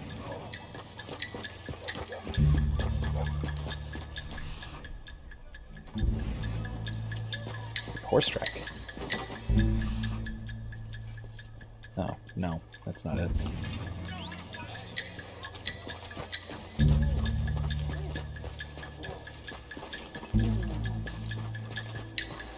Does he know? You alright? Oh, I'll live. Kid did this? You know him? He robbed me. Which way you go? That way, I think. Thank you. Alright. Yeah, welcome, Kylie. You came in right in time for another kid to rob us. I don't know nothing about no damn watch. Last Saturday, I saw you steal it with my own two eyes. Maybe your eyes don't work so good no more. Hey, you! Why don't you leave the boy alone? What's it to do with you? I can hit a lot harder than you. I promise you that. All right, forget it. Little shit ain't even worth my time. Thanks, mister. Yeah. Hey, you want some company, mister? No. You sure? Hey, What? I don't know you. This is Downs? Oh, no. Not you. Get away. How? Now. I mean, hey, Help! Help! Hold on. This man is bothering Now. me. Someone help me. Officer, help! Okay, never mind. Oh, Jesus. Stay still or you're dead. So just to clarify, that was the wife of the man who we shook down for that debt repayment. All those I don't know, in-game weeks or maybe months ago, who then died. That was his wife. So that's tragic. All right. Come on, girl.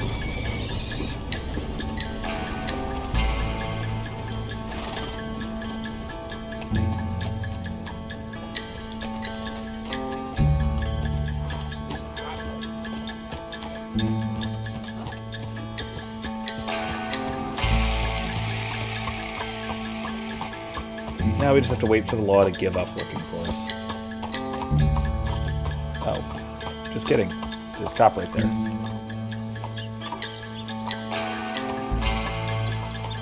Oh, no, we're fine.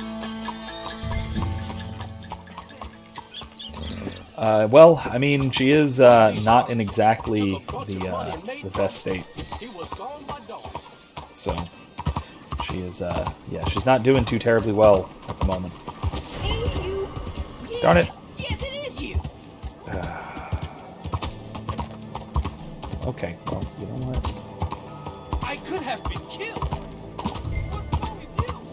That's what happens when I have a bounty.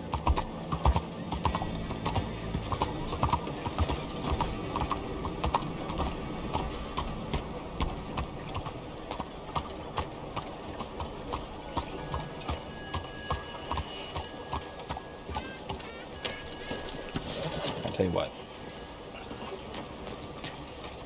Let's do the rest of this on foot, shall we?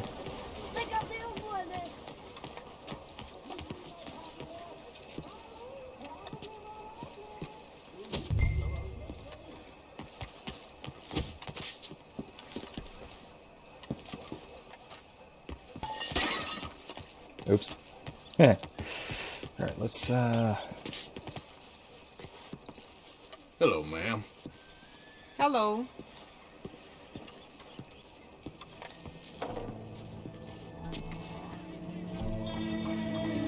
It was a pain to get out of.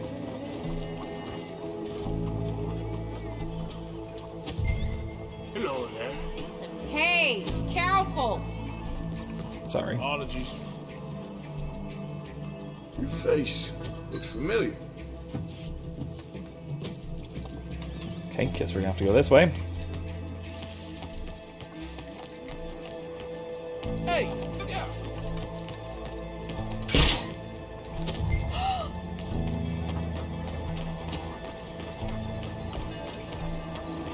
Evilly.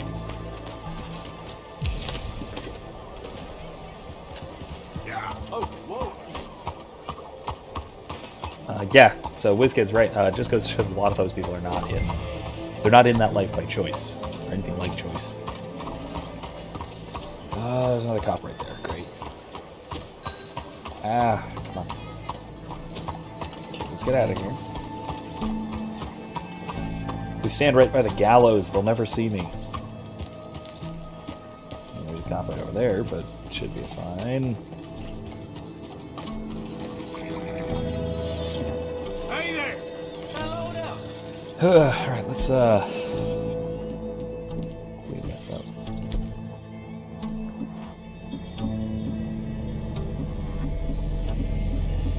Any guns I need to clean? Nope, just this one.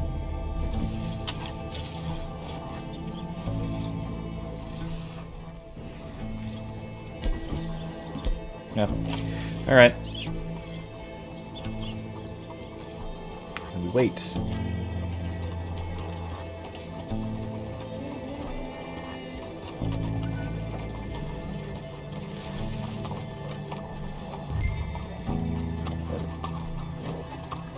Without alerting the law. Oh, this is a pain. Alright, let's do it.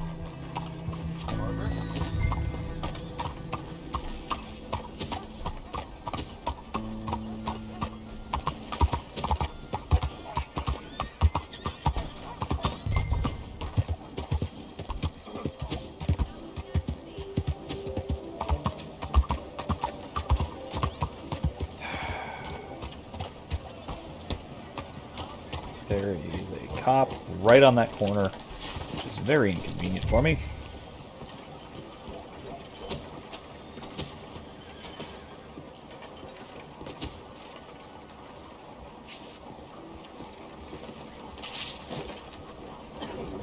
Hey, partner. Partner?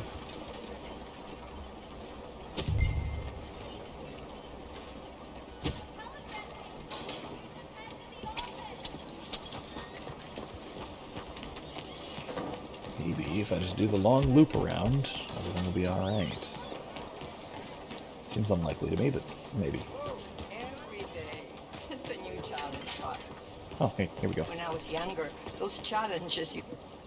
There, okay. Mr. Morgan! Excuse me, Father. Sister, I got your cross. She also did have a son. Yeah, that's right. Oh, I did. He's not necessarily. He's not dead, actually. We do. We wind up meeting him too later. Mentally, he's a piece of work, but who am I to say? Brother Dorkins was right about you. You are the most wonderful man. Brother Dorkins is greatly deceived, I'm afraid, but I'm happy to help a little. Thank you. You see, it's a thing, but my mother gave it to me when I was a novice, shortly before she passed. You are the most wonderful man. Well, excuse me, Father. Sister, enjoy your day. See, Father? Okay. There we go. Alright, so, bounty first.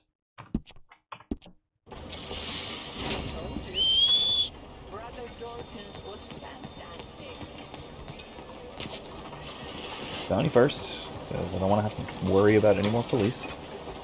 Then, trim the beard again. Come on, girl. Since we're in civilization. If we do have a change of mind, since we have another shot at it, if we want something other than just the massive, full-bodied mustache, ooh, actually, let's go gun shopping. Because I can't stop myself from doing such things. If we want anything other than the massive full-bodied mustache, we have until I get there to... That's not even the door. We have until then to make a decision. So if we have a different idea for a style, Have a browse. let me know. When you're ready, have a browse of our catalog. Let's see what And else I we can got. go out back and get what you're looking for. Now, So let's just run through it. let me have See a what we look. got. That's interesting. Grape shot revolver. What? Grape shot revolver? Is that new? An important decision for Never a seen man. that thing. Which revolver to carry? Have a double action. Have a show field. Ooh, M1911 pistol. Nice one. I can't buy a Mauser yet for whatever reason. That's disappointing. The other Mauser. That's a good solid pistol right there. Picador could be fun. I don't know if it's a little bit excessive for even for Arthur. I have that. I can't get a Litchfield, which I really like, but no. Rifles. I like the Carcano, but can't buy it yet apparently. All right. So let's get. You see the church across the street?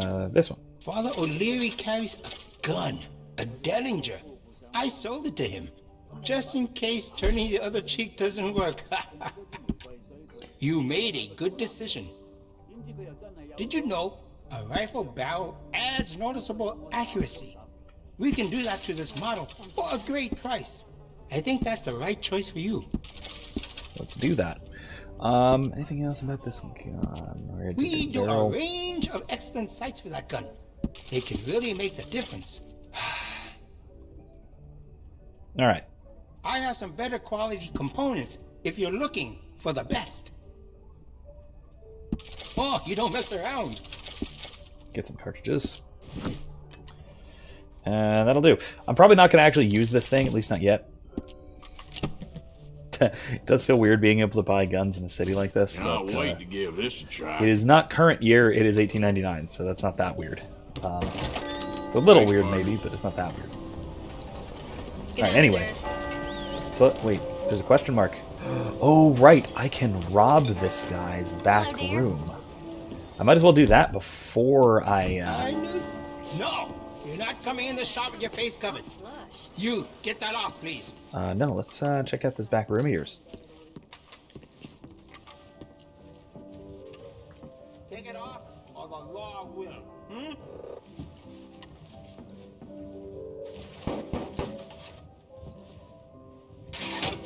Sorry, pal. This is invitation only. Alright, so let's do that. Yeah, we got a tip on this a while ago. Oh, it's my new gun. I want to see what you got behind that door back there. Now! Switch to the Mauser. Nothing. This is a back terrace where people go relax and just get away from everything. Let's go in and relax then. Go on, move. Hey, listen, I know. First of all, it's a very shady operation that I'm dealing with. So just go with it. Plus, I'm wearing a mask. Everyone knows that means I'm perfectly safe. So there you are. What? Hey! What the hell's going? What's going on back there? Go to sleep.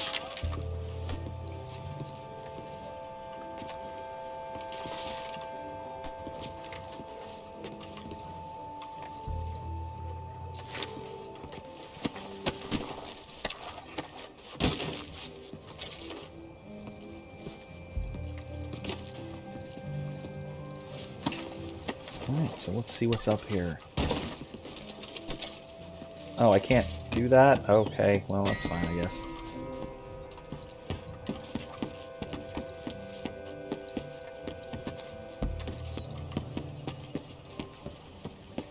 Third damn floor.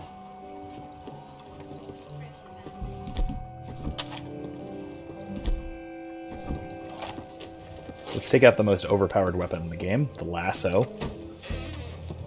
Yeah, it is also hilarious that I'm robbing him with the gun I just sold him. Wait, what? Are you serious? Okay.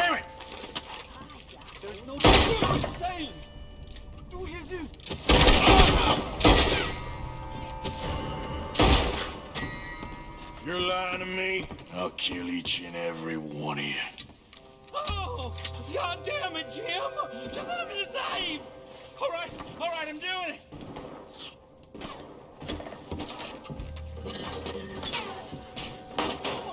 Damn it, please! I opened the safe. What else do you want? Money.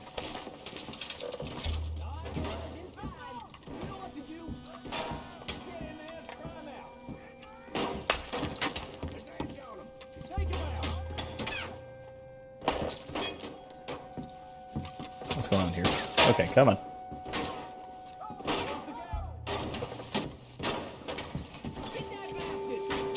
There we go. Okay. Are you kidding me? Gold nugget. All right.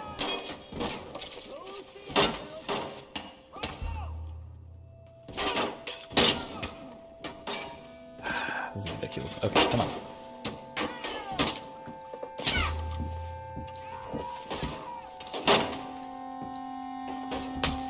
Okay, so let's get out of here.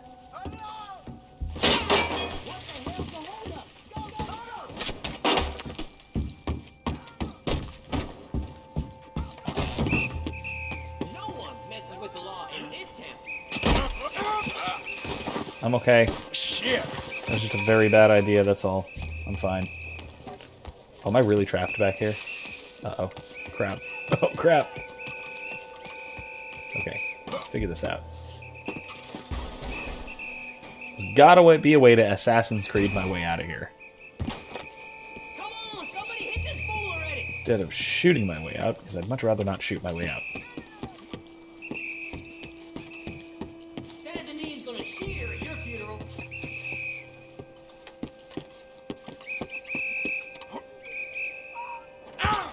That's fine.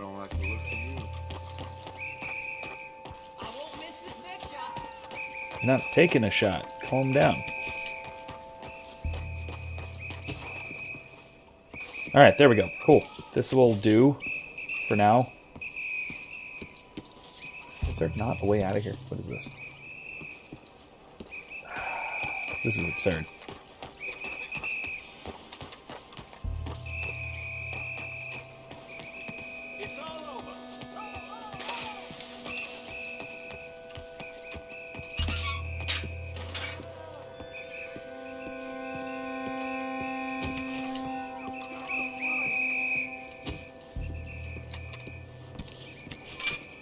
Hey, it's these bastards.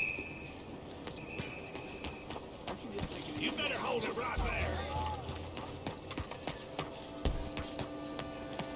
Okay, probably just gonna have to ride away from here. Which means my horse needs to show up. I don't know who they were fighting. They were trying to fight me, but they were not doing so very successfully. So, So yeah, that.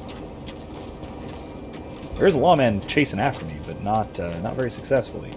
Honestly, you know what I'm gonna do? I'm just gonna duck into. I can't duck into here. Okay, fine.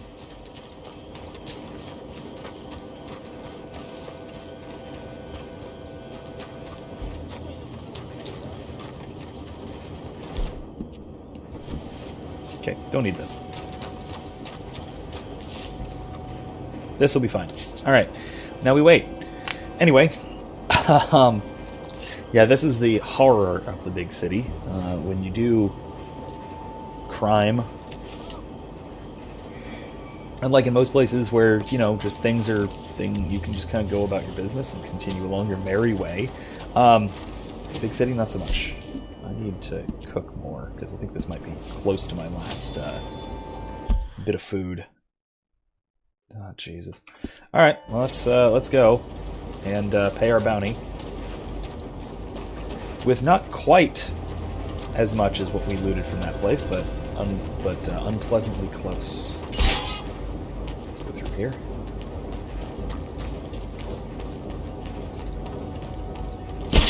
Ah, you kidding me? How about out here? Nope. This is absurd. Okay. Nope, can't do that.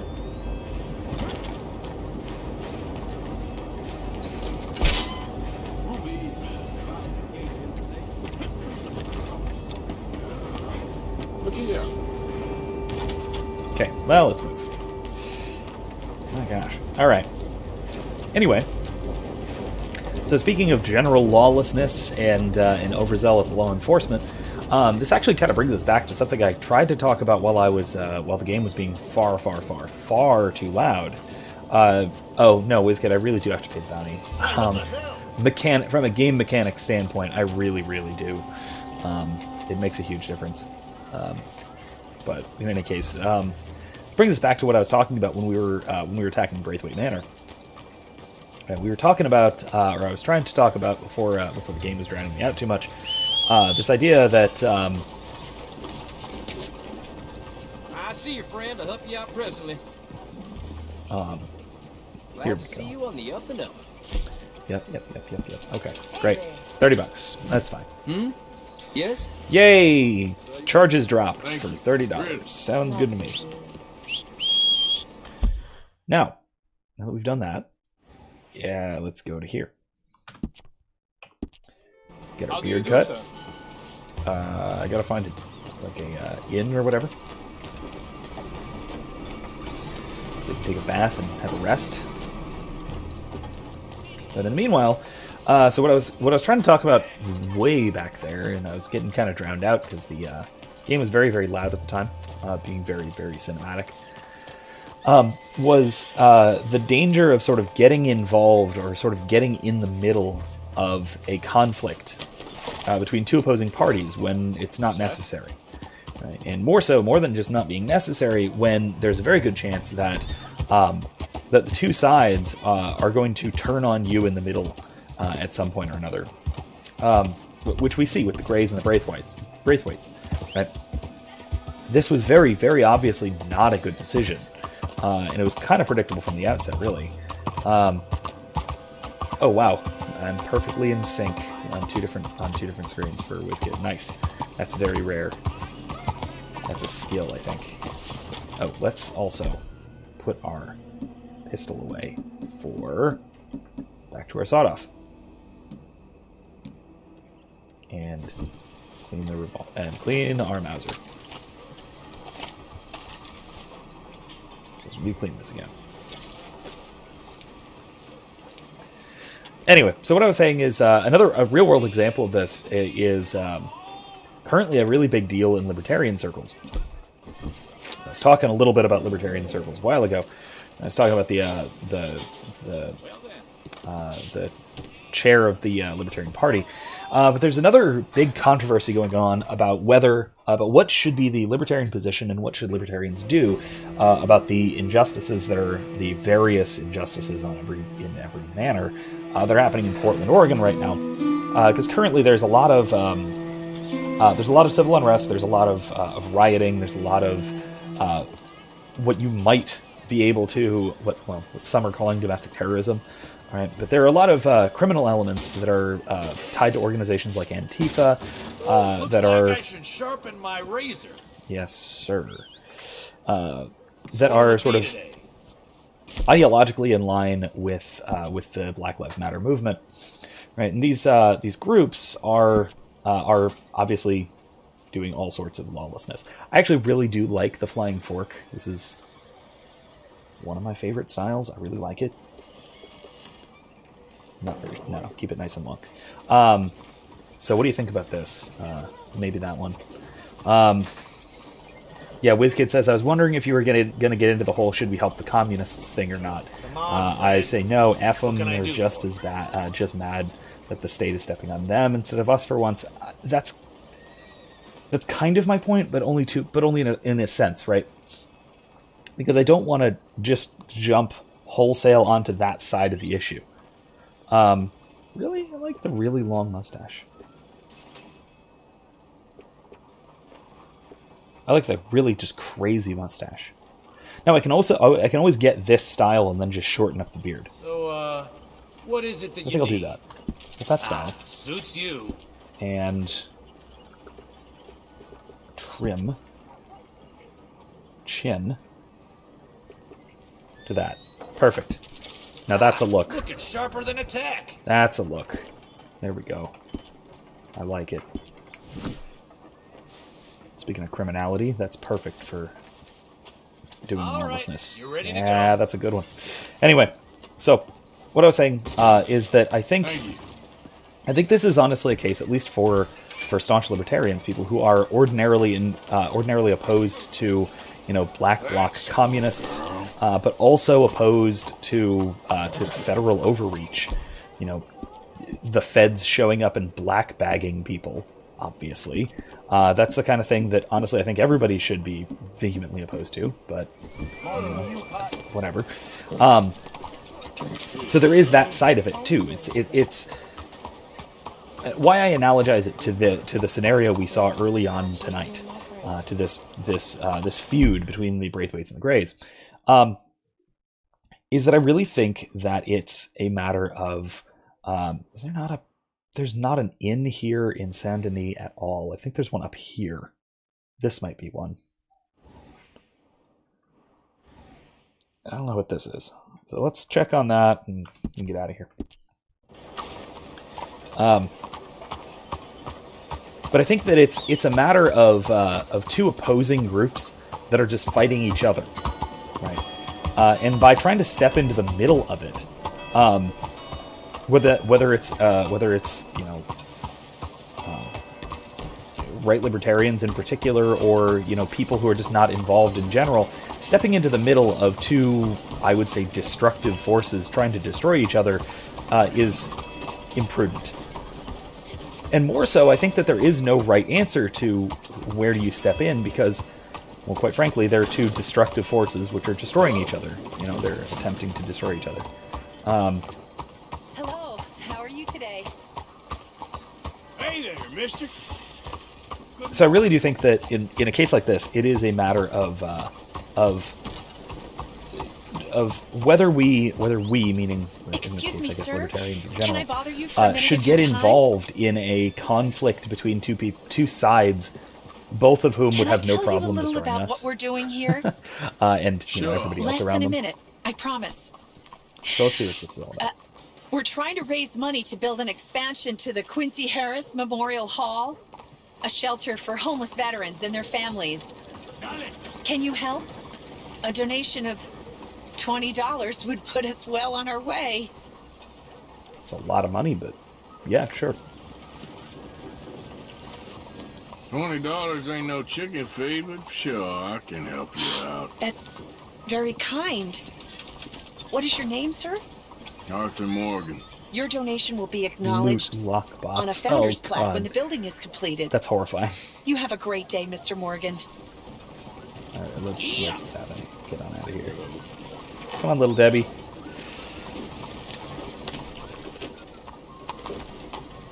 Maybe we'll do some bounties later, but for now, let's head up north into the bayou. Let's cook some things. Let's kill some things, and then let's cook those things that we killed. Yeah, it is. All right. So, WizKid says, I just think that that it's bullcrap that they're expecting libertarians to help them when it would be absolutely not go down that way if the shoe were on the other foot. Well, of course not. Let them taste their own medicine. Now, the latter part of that I'm a little more hesitant about, right? I'm not a... well, I mean, if I could, and if I were in a position to do so, I absolutely would save them from their own absolutely ridiculous ideology of opposing what the state does, but wanting to grant the state unlimited power to do it, right? That's obvious silliness. And the problem is that it's destructive, and the bigger problem is that it's destructive not just to the people, not just for the people who are trying to implement it, but it's destructive to everybody. everybody who's just sort of adjacent to the problem. The potential benefit of this is the possibility that that sort of the authoritarian left, the kinds of people who are involved in these movements, will kind of see the problem at hand. And they'll realize that, well, maybe this is something that we should oppose in general and not just when it happens to us. But of course, based on how things have happened in the past, that's incredibly unlikely. It seems to me that it's far more likely that it's just going to be, again, it's bad when it happens to us, but it would be good if it happened to the people we are politically opposed to, which is another reason not to really get involved, because it becomes, in that case, again, just a matter of... it just becomes a matter of us versus... of again, two groups of enemies fighting each other until... and whether we get ourselves involved or not, you know? I don't want to deal with that. Ooh, perfect pelt. Let's get that one. Oh, wait, the deer. There we go. Perfect shot.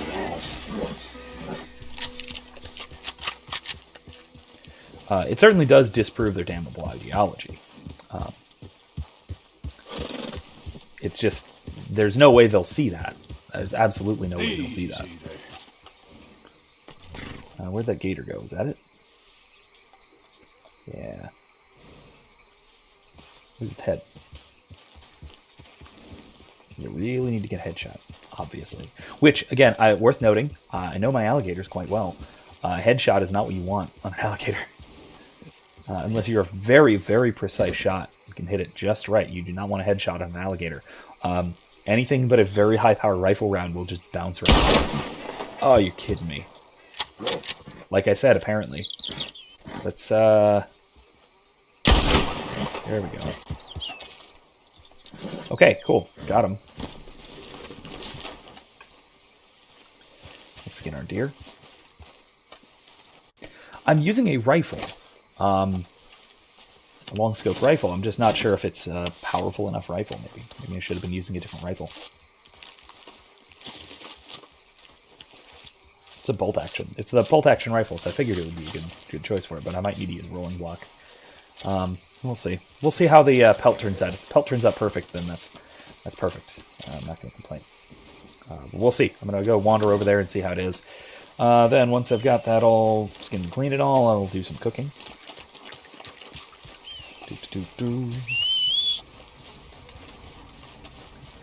Yeah, I do definitely want to make sure I'm using the right gun. I don't want to... what was that?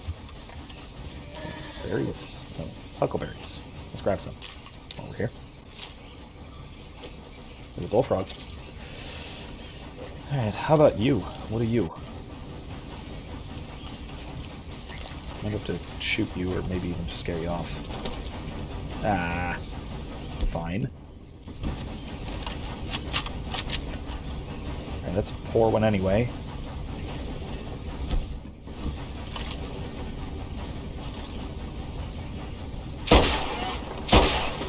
Birds. Well, it's poor pelt, but fine. Yeah, I know it's a rifle. I know you need to use a rifle for an alligator. I just don't remember if there's a specific kind of rifle or specific ammunition you need to use. You can also do the show info thing when you aim at the thing. I'll do that next. If I need to throw away this pelt, I'll throw it away. It's fine, but anyway. Woo!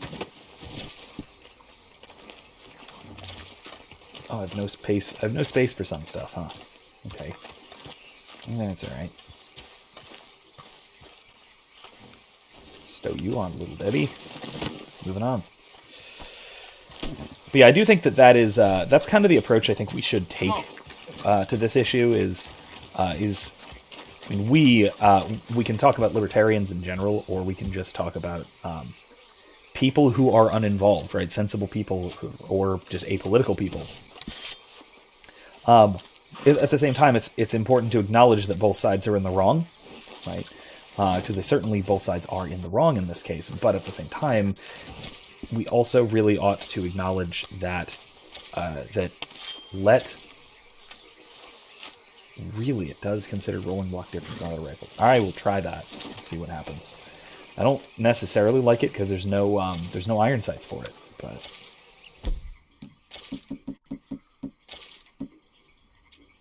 fine. Let's try that. That's a turtle.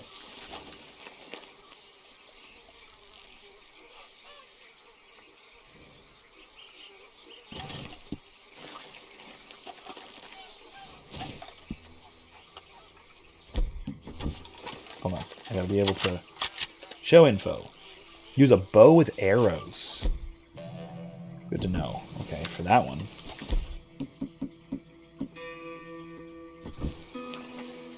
Alright, let's do that, because I'd like a clean kill with one of these.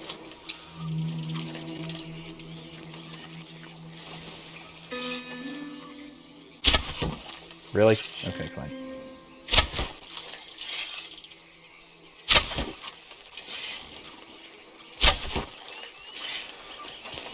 I need to get in front of the damn thing. Alright. Are you serious? There it is. Wow. Alright. That's difficult in the mud. Let's grab my arrows back. All many arrows. Alright. It's a snapping turtle. You listen, you're not from Florida. You don't know snapping turtles. They are vicious, horrible, cool, pretty, but incredibly vicious creatures. Alright, let's see if we can find a better alligator while we're at it. There's another turtle. I don't really need turtles, though. Set up a campfire so we can cook. Anyway, so like I was saying, I do really think that it's a matter of how involved anyone should really consider getting. It's... nice. Here we go. Let's do ammo first while we're here. Because it's like I said, it's a matter of not which side is in the right, because both sides are obviously in the wrong, right? Oh, you're from a form of peninsula. I know how scary snappers are. I didn't realize they were up that far. They were up in what, Michigan? Didn't realize that, but cool.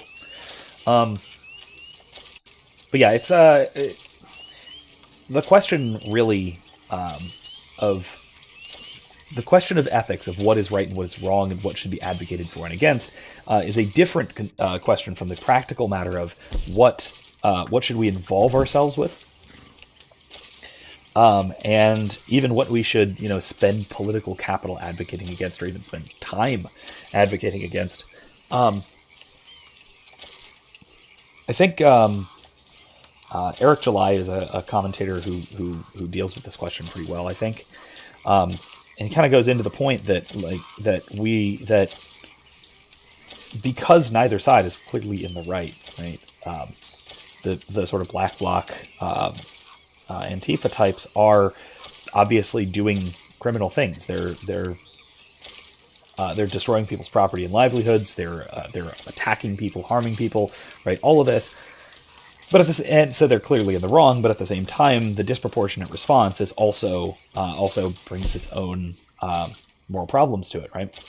I don't really need improved arrows. I need dynamite arrows, but I can't make them for some reason. Why can't I make dynamite arrows? It's locked. Oh, I need to go read the recipe from my inventory because I'm a dumbass. Right, got it. Oh, let's do all this first. Cook our bird. But yeah, it's a matter of there are two different issues. There's the issue of there's the pragmatic or practical issue of what we should advocate against and what we should do, and then there's the strictly ethical issue of what's right and what's wrong. I wouldn't so much say it's don't interrupt your enemy when they're making a mistake. It's more like don't stop your enemy when they are attacking your other enemy, and really, I think that's why I relate this so closely to to the Braithwaites and the Greys, the feud that you kind of get up in the middle of. Because if you do put yourself in the middle of a conflict between two hostile forces that are sort of universally hostile and could be hostile to you, and are even inclined to be hostile to you, they're very quickly going to be, right? And so, the gang here, right, didn't just face retribution from one side or the other. They faced intense, incredible retribution from both sides. To the point where one side, the Greys, tried to kill everybody, succeeded in killing Sean, and the other side, the Braithwaites, kidnapped a child. That's not a small deal. That is really pretty significant in terms of retribution, because that's the kind of ire you're going to draw.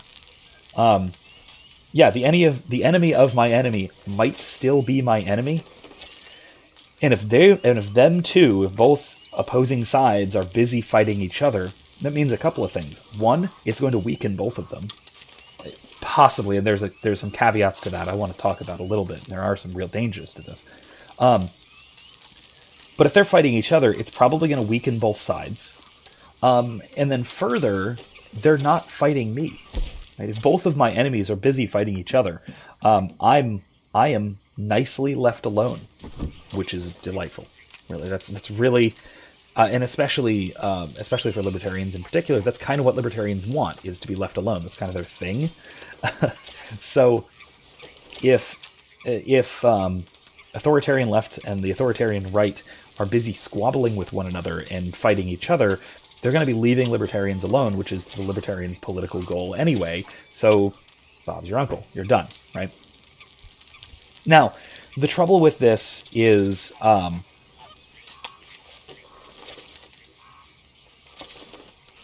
aren't I? Oh, I don't have any spices, WizKid, which is why I'm not using any. Also, Arthur Morgan is, since we're talking about racial issues, Arthur Morgan is white, and they do not have a reputation for using spices. Now, worth noting, I do honestly, my favorite, obviously false but fun conspiracy theory right now is that the whole Goya endorsing Trump thing, which is overblown, but whatever. The whole Goya company endorsing Trump, kind of, or at least speaking at a Trump event, a Trump-sponsored event. My favorite pet conspiracy theory, which is obviously false about that, is that the whole thing is just a ploy to trick white people into using spices, because a lot of us are not very good at that. I'm disappointed in my people. Who am I kidding? My people are Italian. We use spices. Anyway. Salt and pepper. Oh my gosh, WizKid, salt and pepper. You really are a Michigander, aren't you? No, salt and pepper, not spices. And certainly not in the amounts that modern white people use them. I am a medieval historian, so I do know a thing or two about spices and how they're traditionally used in medieval European culture, in sort of high Middle Ages, 13th century onward. Did you know that the average not peasant family, the average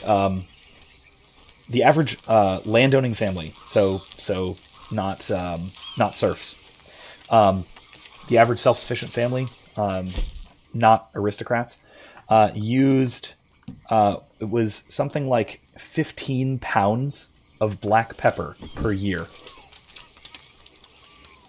So that is what we're really looking at. Do you use even 1 pound of black pepper in a year? I don't think so. I barely do. I probably don't, actually. I don't know if I use a pound of spices in general in a year. I probably do, but yeah, that's the kind of thing that we're talking about in sort of the High Middle Ages in terms of spice uses. If you actually look at authentic medieval recipes, it is wildly overspiced by modern standards. A lot of that has to do with the palate, sort of conventional tastes. Primarily because spices were rare and they were valuable, and it was kind of the thing that one ought to do. Let me go into my satchel. Notes, recipe pamphlets. All right. Satchel.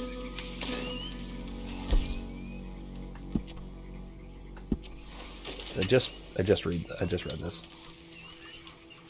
Darn it.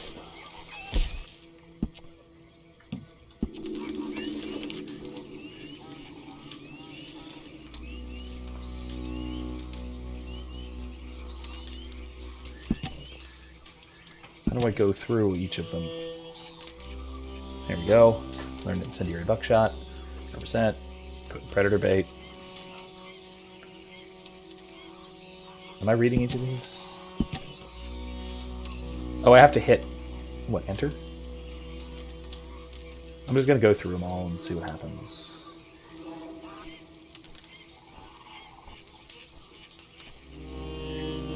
There. Alright, now, let's see if I can now craft those extra things.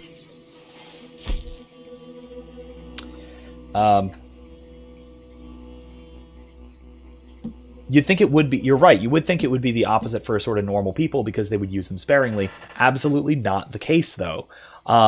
It really was the case that, one, it was a status symbol. People used spices because they could, because it was a kind of opulence. And people want to do that, right? For the same reason that people today want to keep up with the Joneses, right? People in the High Middle Ages were capable of, and so therefore they did use maybe an excessive amount of spices. Another part of it was just tastes, right?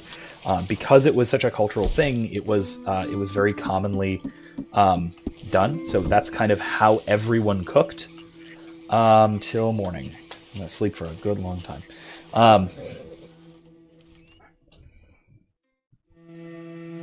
Oh, maybe they do have two sides. Well, I'll go back and check if it's an issue. But yeah, so part of it was taste, part of it was sort of a cultural impact kind of thing. Let's tear down our camp. Keep hunting. But yeah, it's very, very different from the way we cook today. If you actually look at the sort of high medieval recipes, I have a good list of fairly authentic ones online that's worth looking into if you're interested. Let me know. I'll send it to you if you're looking for that sort of thing. If you're interested in that sort of thing. If you are, I'd be happy to send it along because that's one of my favorite silly topics. Now, what is that? I'm 100% sure that if I shoot this with my rolling block rifle, it will literally destroy the entire thing. So that ain't it. But I am gonna switch to my bolt action varmint. Yeah, let's do that. Yeah, culinary history. Yeah, WizKid, if you're interested in that sort of thing, let me know off stream. Just send me a message, and I'll send you the website I usually go to for it. And from what I know about the subject, from primary source research that I've done, it is actually pretty accurate. Ooh, beaver. Some kind of a rodent. Muskrat, not a beaver.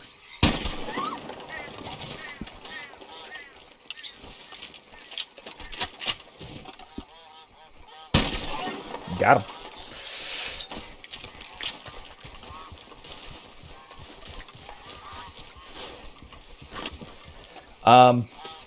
But yeah, it's a really fascinating kind of change in tastes, I think. Another interesting thing is a recipe I recently have really taken a favor to, and Erica has too. Erica has as well. Has been it is a Korean barbecue side dish called jangjarim. It is a shredded beef and marinated eggs kind of thing. It's delicious, and it involves a massive, almost absurd amount of black pepper. Like for what turns into like a half cup of broth, it has something like I think it's 20 peppercorns. There we go, one shot, kill. That might do it. Yes, perfect pelt. That's what I'm looking for. But it's very, very good, and that's another one. If you're interested, if that sounds good to you, let me send me a message or something, and I would be happy to. I would love to help you, sir. I will try and help you. Just give me 1 second. I have to finish this, apparently. Uh-oh. Okay. I hope he's not dead.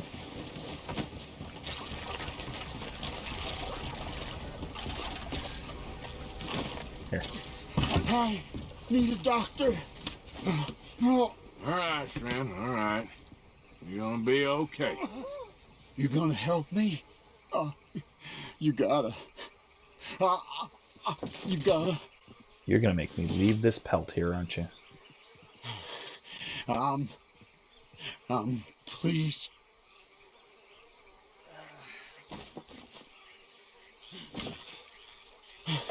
My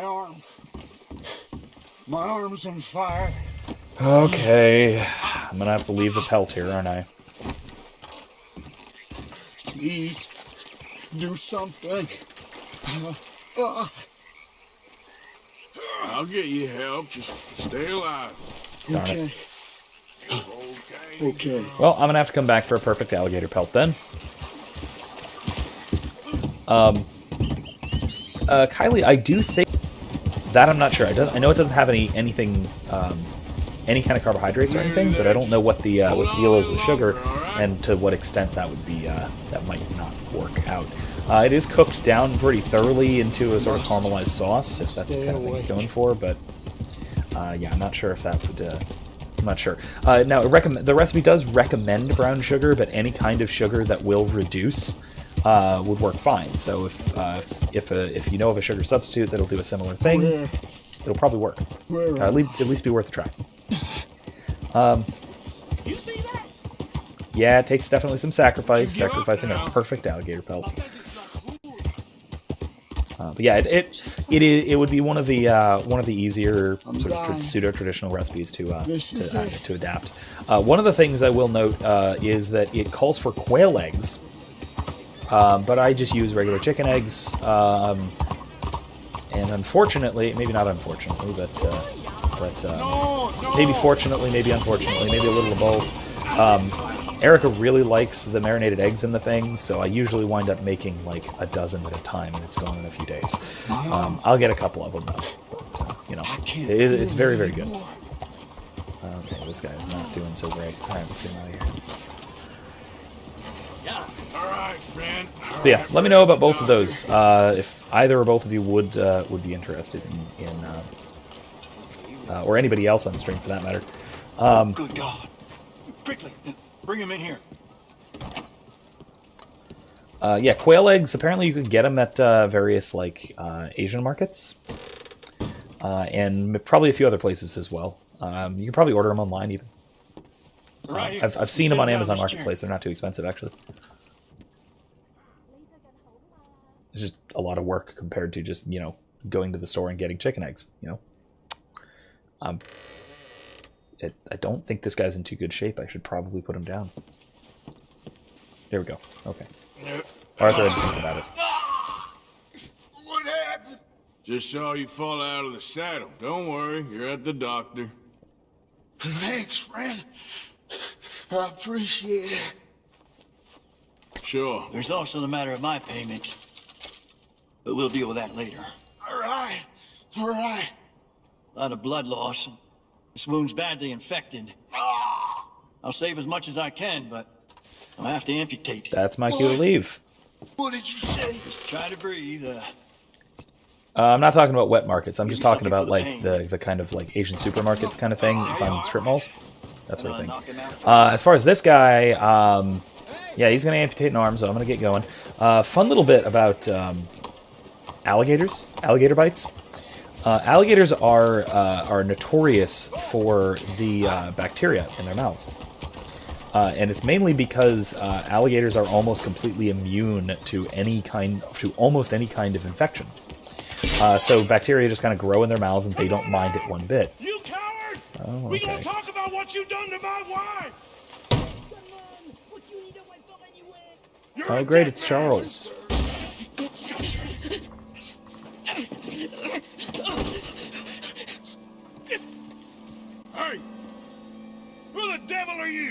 far as you're concerned, I am the devil. Now get out of here. This cat! I said get out of here. This is an outrage. Yeah, so even the world with antibiotics is pretty darn nasty, because if you do get bit by an alligator even today, first thing you do is wash it with bleach, which is probably about the worst. You have done right by her. The Probably little about the bird worst is thing I can free. imagine. Hasn't happened to me, I am luckily. an artist, cowboy. I must do what I feel. Look, I have an exhibit at the gallery. You come, see what I mean.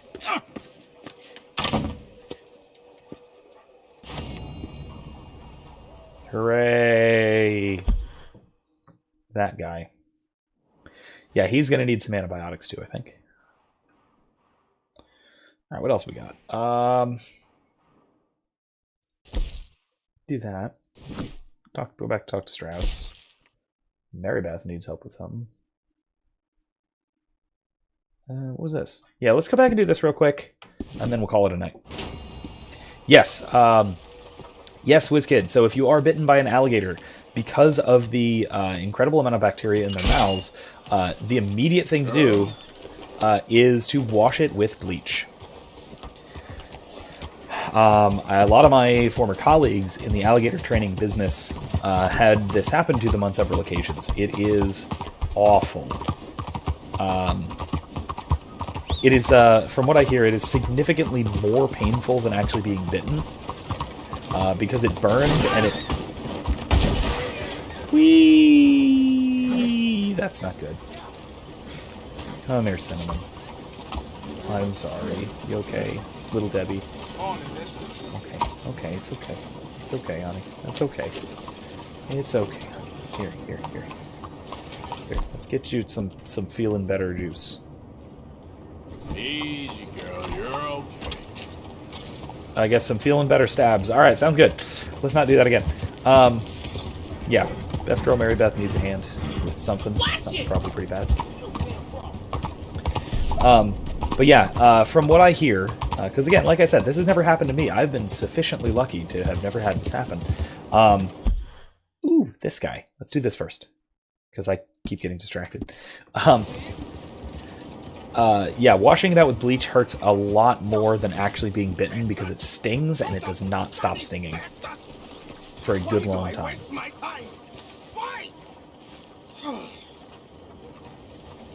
Words probably cannot describe how much that would burn. God, I don't even, WizKid says, I don't even like having to use rubbing alcohol in a wound. Yeah, it's worse. It's a lot worse. You okay, bud? From what I know, not even diluted bleach, just pure bleach. Nothing but shysters and traitors and slippery-tongued bull suckers. I'm inclined to agree. Here, help me, please. Back to work with a bloody smile. No problem, Marco. You are the great genius, so we shove the hot poker up the ass. Say thank you, Marco. Thank you. Oh, thank you. What are you, some kind of European toy maker? No, I am a fucking genius with poker up the ass, like I say. I love the inventor guy. Hello? Do I look like I should entertain children? No. No, he says. No. I am the savior of the mankind, buddy. Yes, you meet him. Professor Marco Dragic. They won the silver-tongued American betray and not paid the money to. Yes, he total shit, man. So, we were talking last night about spooky action at a distance. Big nuts. It is demonstration of my genius, of my ideas about the source of life. Oh, it's a toy boat. Yes, it is a toy boat that I can power remotely using electricity in ways you cannot see. Good for you. I'm gonna go ahead and assume that that's a cannot see. And still, the investors will not come. Metaphor. Just a couple of old ladies. Yeah, he's very, very clearly based on Nikola Tesla. Ladies, gentlemen, enchanté. Slightly different obsessions than Tesla had, but same style, certainly. Yeah, good. Okay, my friends, you are about to witness history.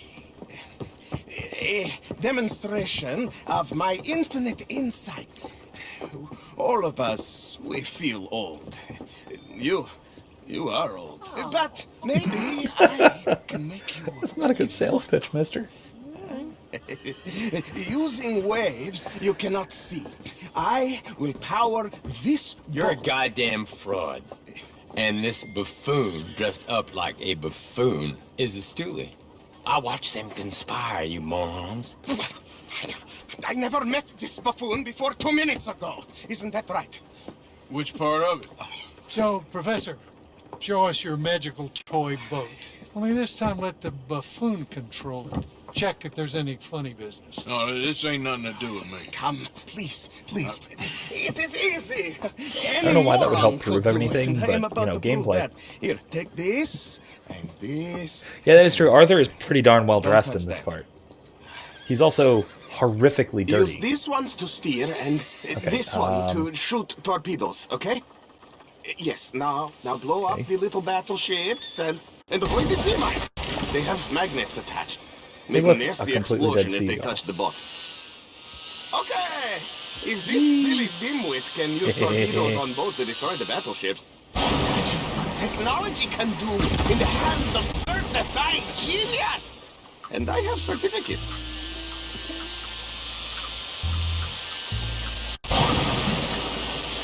See what he does? No wire like telegraph, no pulley system underwater, only waves in the air. This is a very impressive little toy, and I love it. And also, very impressive explosives. 8 of them perished to a mere 5 on the Housatonic. What a way to go. Oops, trapped in a box at the bottom of the bay. I suppose you intend to make an unmanned killing machine? You misunderstand. This is the secret to life, not death. The transmigration of the soul. I make lifeless metal breathe like man. Well, I'm not sure about that. There, I'm gone for you. Yes, you see what he does? Now, bring the boat back to the dock. Oops. I didn't know I would fail if I did that. Oh gosh, I'm sorry guys. Let's try again. Use these ones to steer. Whatever, it's fun. Let's do this again real quick. Torpedoes, okay? Yes, now blow up the little battleships and avoid the sea mines. They have magnets attached. Make a nasty explosion if they touch the boat. Okay! If this silly dimwit can use torpedoes on boat to destroy the battleships, imagine what technology can do in the hands of certified genius! And I have certificate. Hey, it's doing what I'm telling it. Of course it is doing. Now tell it to do closer to battleship and shoot with torpedo. That one's gone too. You see what stupid man does? You see what he does? No wire like telegraph, no pulley system underwater, only waves in the air. This is remarkable. Think of those poor boys on... There, I'm gone for you. Alright, there we go. Yes, you see what he does? Let's not blow up the crowd this time. Right. Let me just reload. This is really remarkable. This is just a demonstration of my prowess, sir. The real miracles require investment.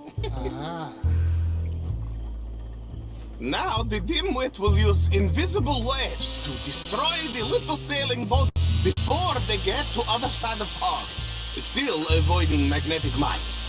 Oh, he'll attempt to, at least. Shush! You're not here for this smart talk.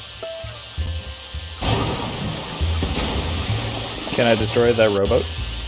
The steam train, the telegraph machine, the motor car. They will all seem pedestrian in comparison to this technology. We are... That was so worth it. Oh, gosh. Alright, let's try again. Let me just reload. Let's try this again. This is really remarkable.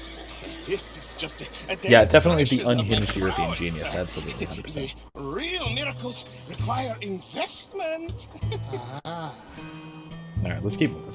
Now the dimwit will use invisible waves to destroy the I little love how Arthur's sailing nickname boats is the before Dimwit. they get to other side of pond. Still avoiding magnetic mines. Oh, he'll attempt to, at least. Shush! You're not here for this smart talk.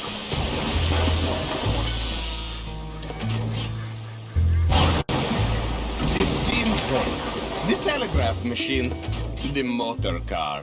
They will all seem pedestrian in comparison to this technology. We are not reliant on wires or coal or gasoline.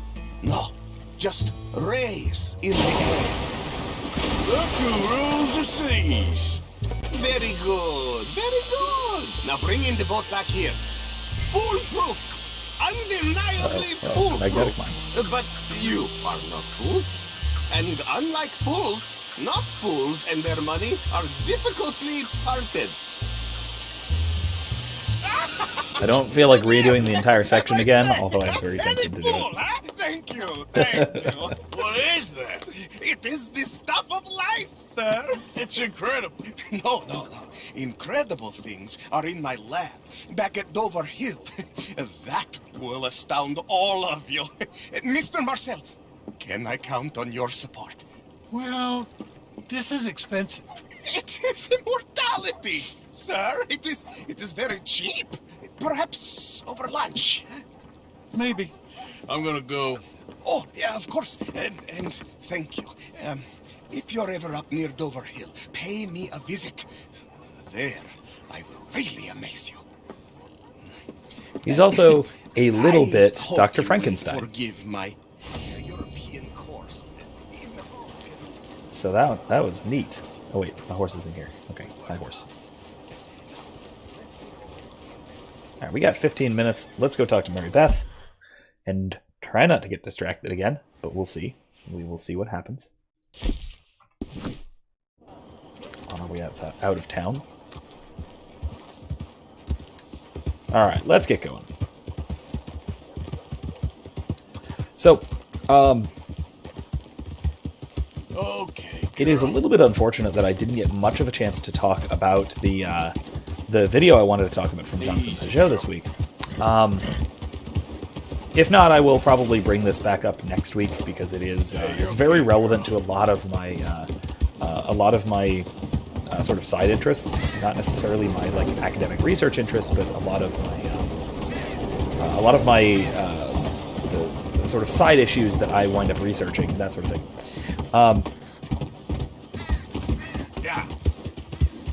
Yeah, this was the sort of action at a distance use of radio waves and electricity was one of the was some of the most significant developments around the turn of the century. That's really just incredible. The speed of technological development, the speed of change, the acceleration of technological development at the time.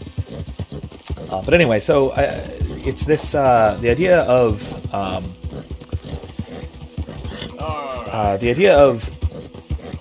symbolic structure in mythology is one of the most fascinating topics for me. As you guys know from a lot of these streams, I wind up talking about similar things. One of those points is kind of the echo or the remnant of the Christian myth in modern or maybe postmodern or even we should say post-Christian mythology. So modern storytelling, that kind of thing. Yeah, he does. All right.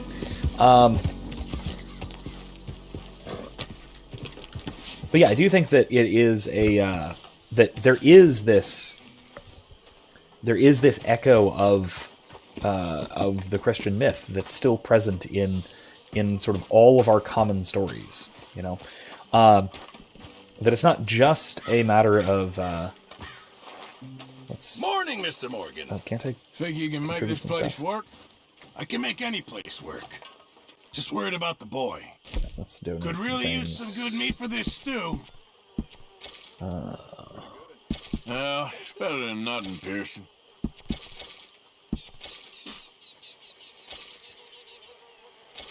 Good job, Arthur. Might need some of this stuff. Can't have that pot go completely empty. There, that'll work. Thank you, Arthur.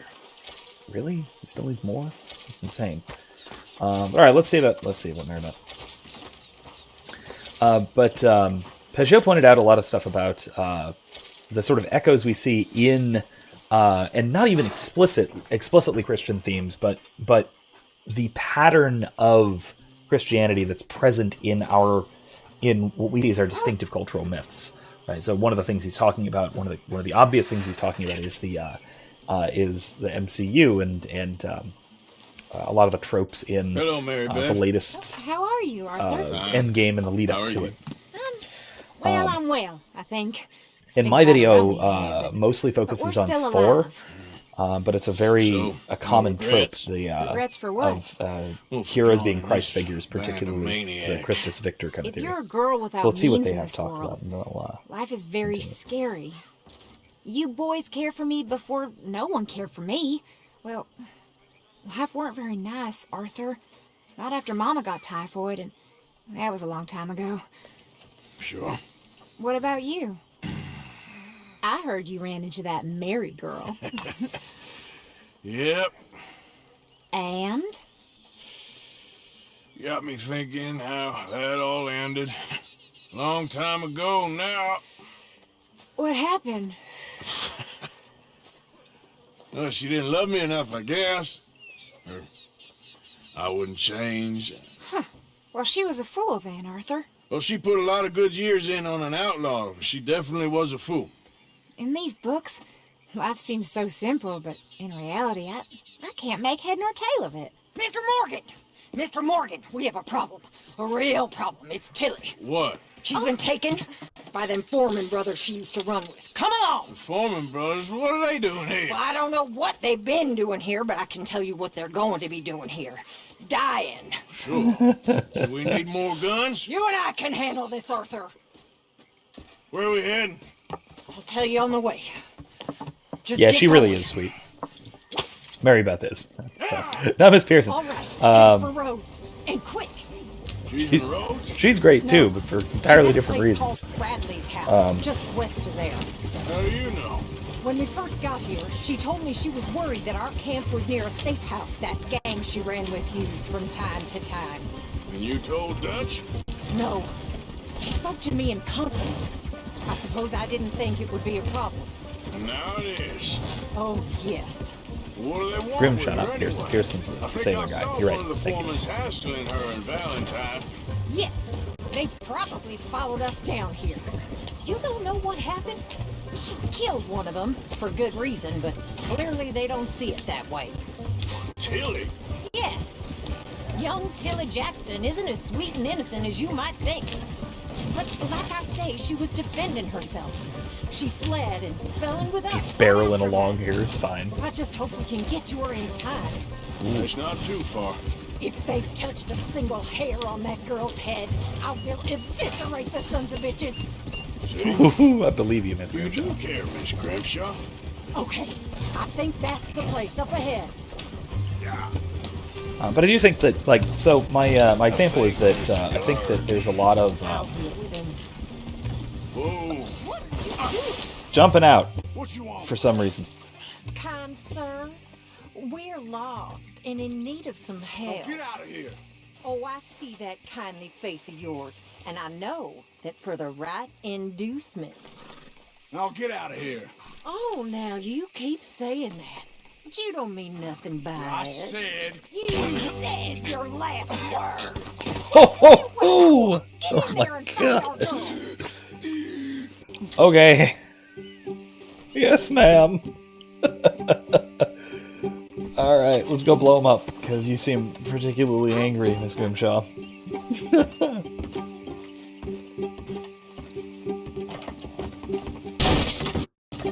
Shit!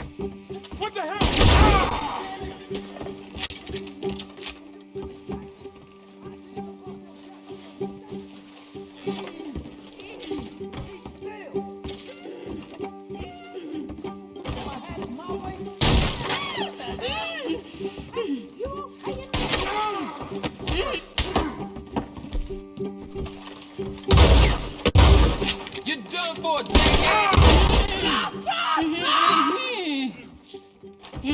Okay, well, I missed a lot. Okay, Miss Tilly. It's okay. She's fine. Get you out of here. I thought there was... Yeah, it don't matter what you thought. It's okay. All right, let's go. Oh, come along, miss. Thank you, both of you. What happened? It was Anthony Foreman. He thinks he owns me. I remember. Where is he? He went out hunting or something. There were 5 of them, I think. Well, we killed those fellas there.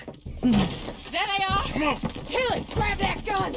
Anyone approaches, shoot them. Oh, don't worry. I'll Shoot be just him! That's so Now great. catch that bastard. Oh my gosh. Alright, let's do this. All right, get after them.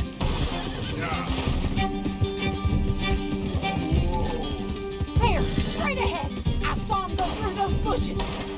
Oh, look at these cowards. Can I shoot him? They're heading down the hill to the water. You got it. Oh, there they are by the shoreline.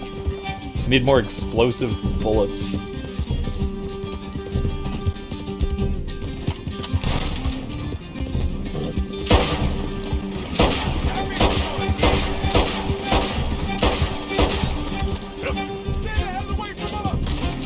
No.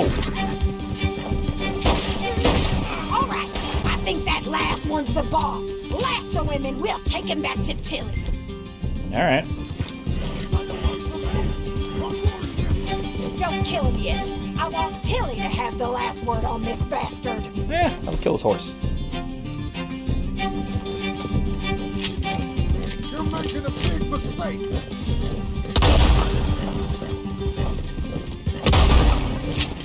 Go on, rope that bastard. Tilly can't speak to him if he's dead, Arthur. Come on, get him, Arthur. Rope that son of a bitch. That's it. Now make sure you tie him up. There we go. You son of a bitch. Ooh. Got him good in the thigh. Alright, nice. All right, you bring that bastard back to Tilly so we can all have a nice little chat. Anyway. Head over there now to check she's okay. With pleasure. So there isn't a ton of time left, but with what we got left, I will point out that so what I mean by this, I think I explained most carefully in a couple of videos. One was a recording of a lecture. Anthony Foreman. One was a recording of a lecture I gave at a conference a couple years ago. Is that Foreman with an A? And then another one was a sort of follow-up that I did when right around when Endgame came out. Shut up. Right about when Endgame came out, and as part of the One Marvelous Scene project, was a big YouTube thing. This rope is cutting into me. Don't care. Don't feel so good when you're the one tied up, does it?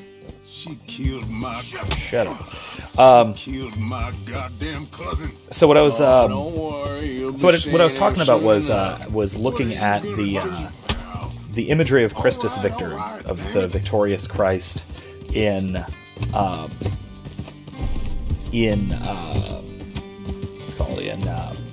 Thor, the first Thor movie. And how it's also present in so much of our common mythology. We can see it. We can see the same pattern of the hero that is defeated, and through being defeated is victorious. We see the same pattern as sort of our culture's primary myth, but it's not the kind of myth that we would see in pre-modern or pre-Christian cultures. Right. What we would see in like the traditional Eddas, for example, where Thor, the mythological figure, comes from, would be a very different kind of hero figure. So he's still alive, the current Marvel Thor would be unrecognizable. See this girl?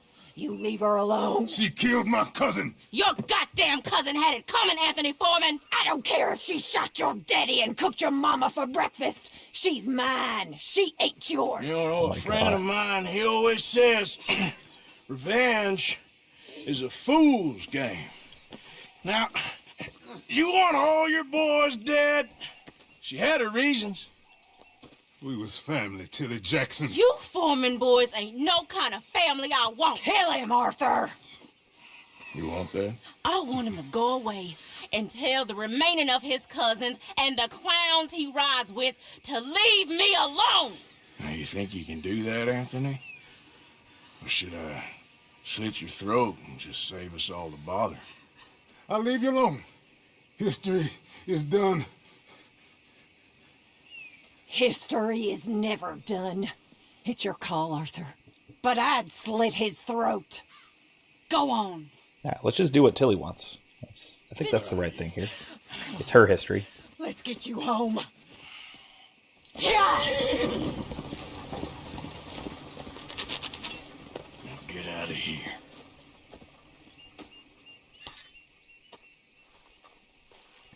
So the hero cycle that Campbell identifies is not exactly what I'm talking about here, right?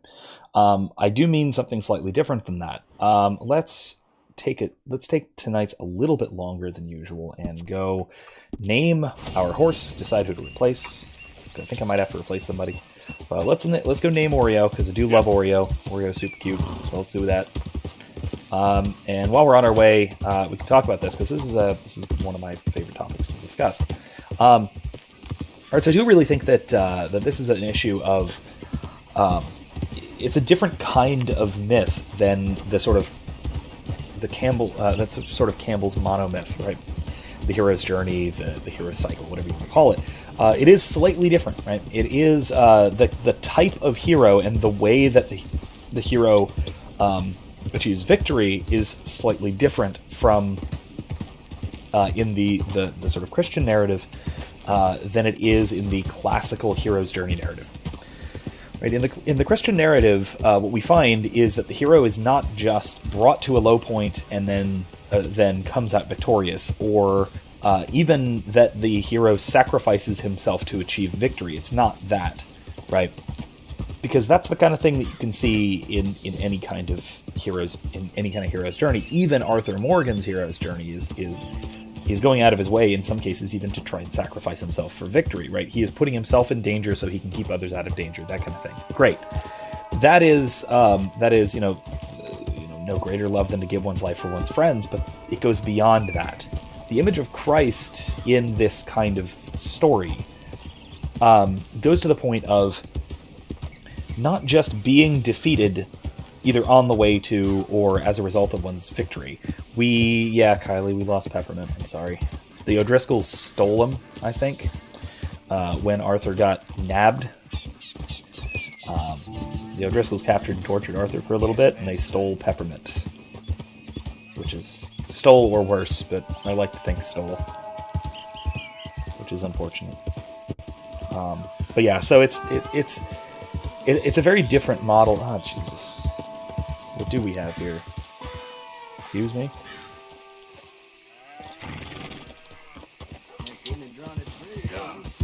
What's this?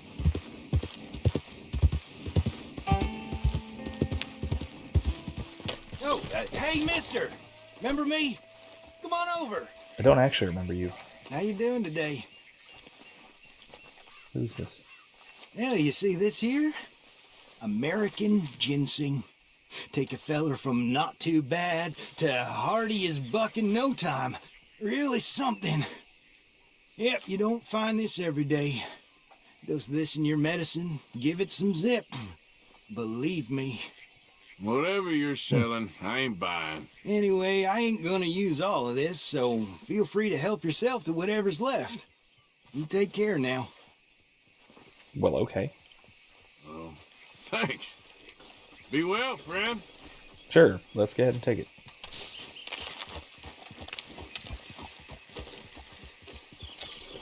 Might be able to use this at some point. Yeah, I teach you about spices. Yeah, I forgot. Yeah, I listen, it's not that I just don't use spices. It's that I never really think to, like, get off my horse and go pick thyme or rosemary or whatever. Right? Oregano is the other one. But yeah, no, you're right. You're right. I'm not gonna argue with that.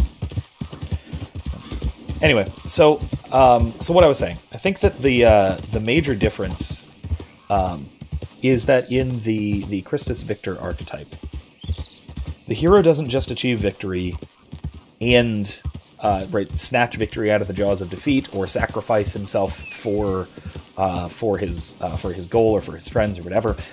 But it goes beyond that. That the hero is victory. It achieves victory precisely through being defeated. Time is the best time. Thanks, WizKid. I never would have thought of that myself. They don't actually use parsley or sage, I don't think. It's just rosemary, thyme, and oregano. So yeah. I think parsley and sage are more European spices. Or European herbs. I don't think they're native to the US. I could be totally wrong about that. Oh, sage is. What am I thinking?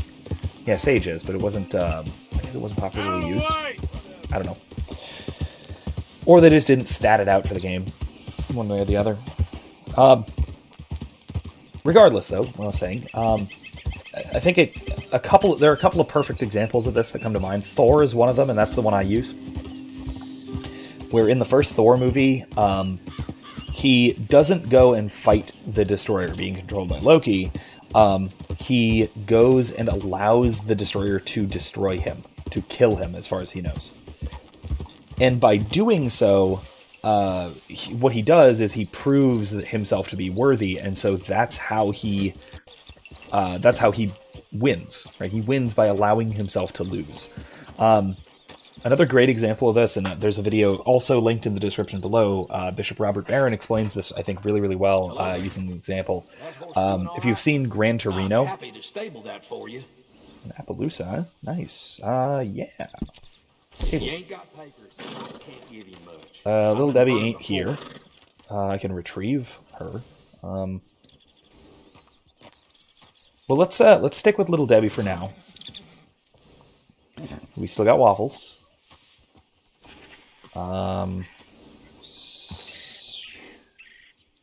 Saddle up. Let's get them switched out then. And upgrade. Wait, services. Rename. Oreo. You sure? Don't know if I'd want to be hollering after a horse with that name. Okay, well, you don't have to, mister. Oreo is such a great name. I don't know what you're talking about. Let's, Now, appearance is fine. Equipment's fine. Let's do our care package. Wish more folks took care of their horses like you. Let's go with, need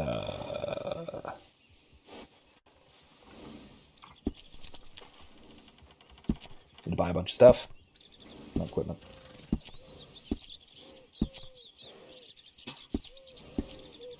Provisions. There we go. Yep.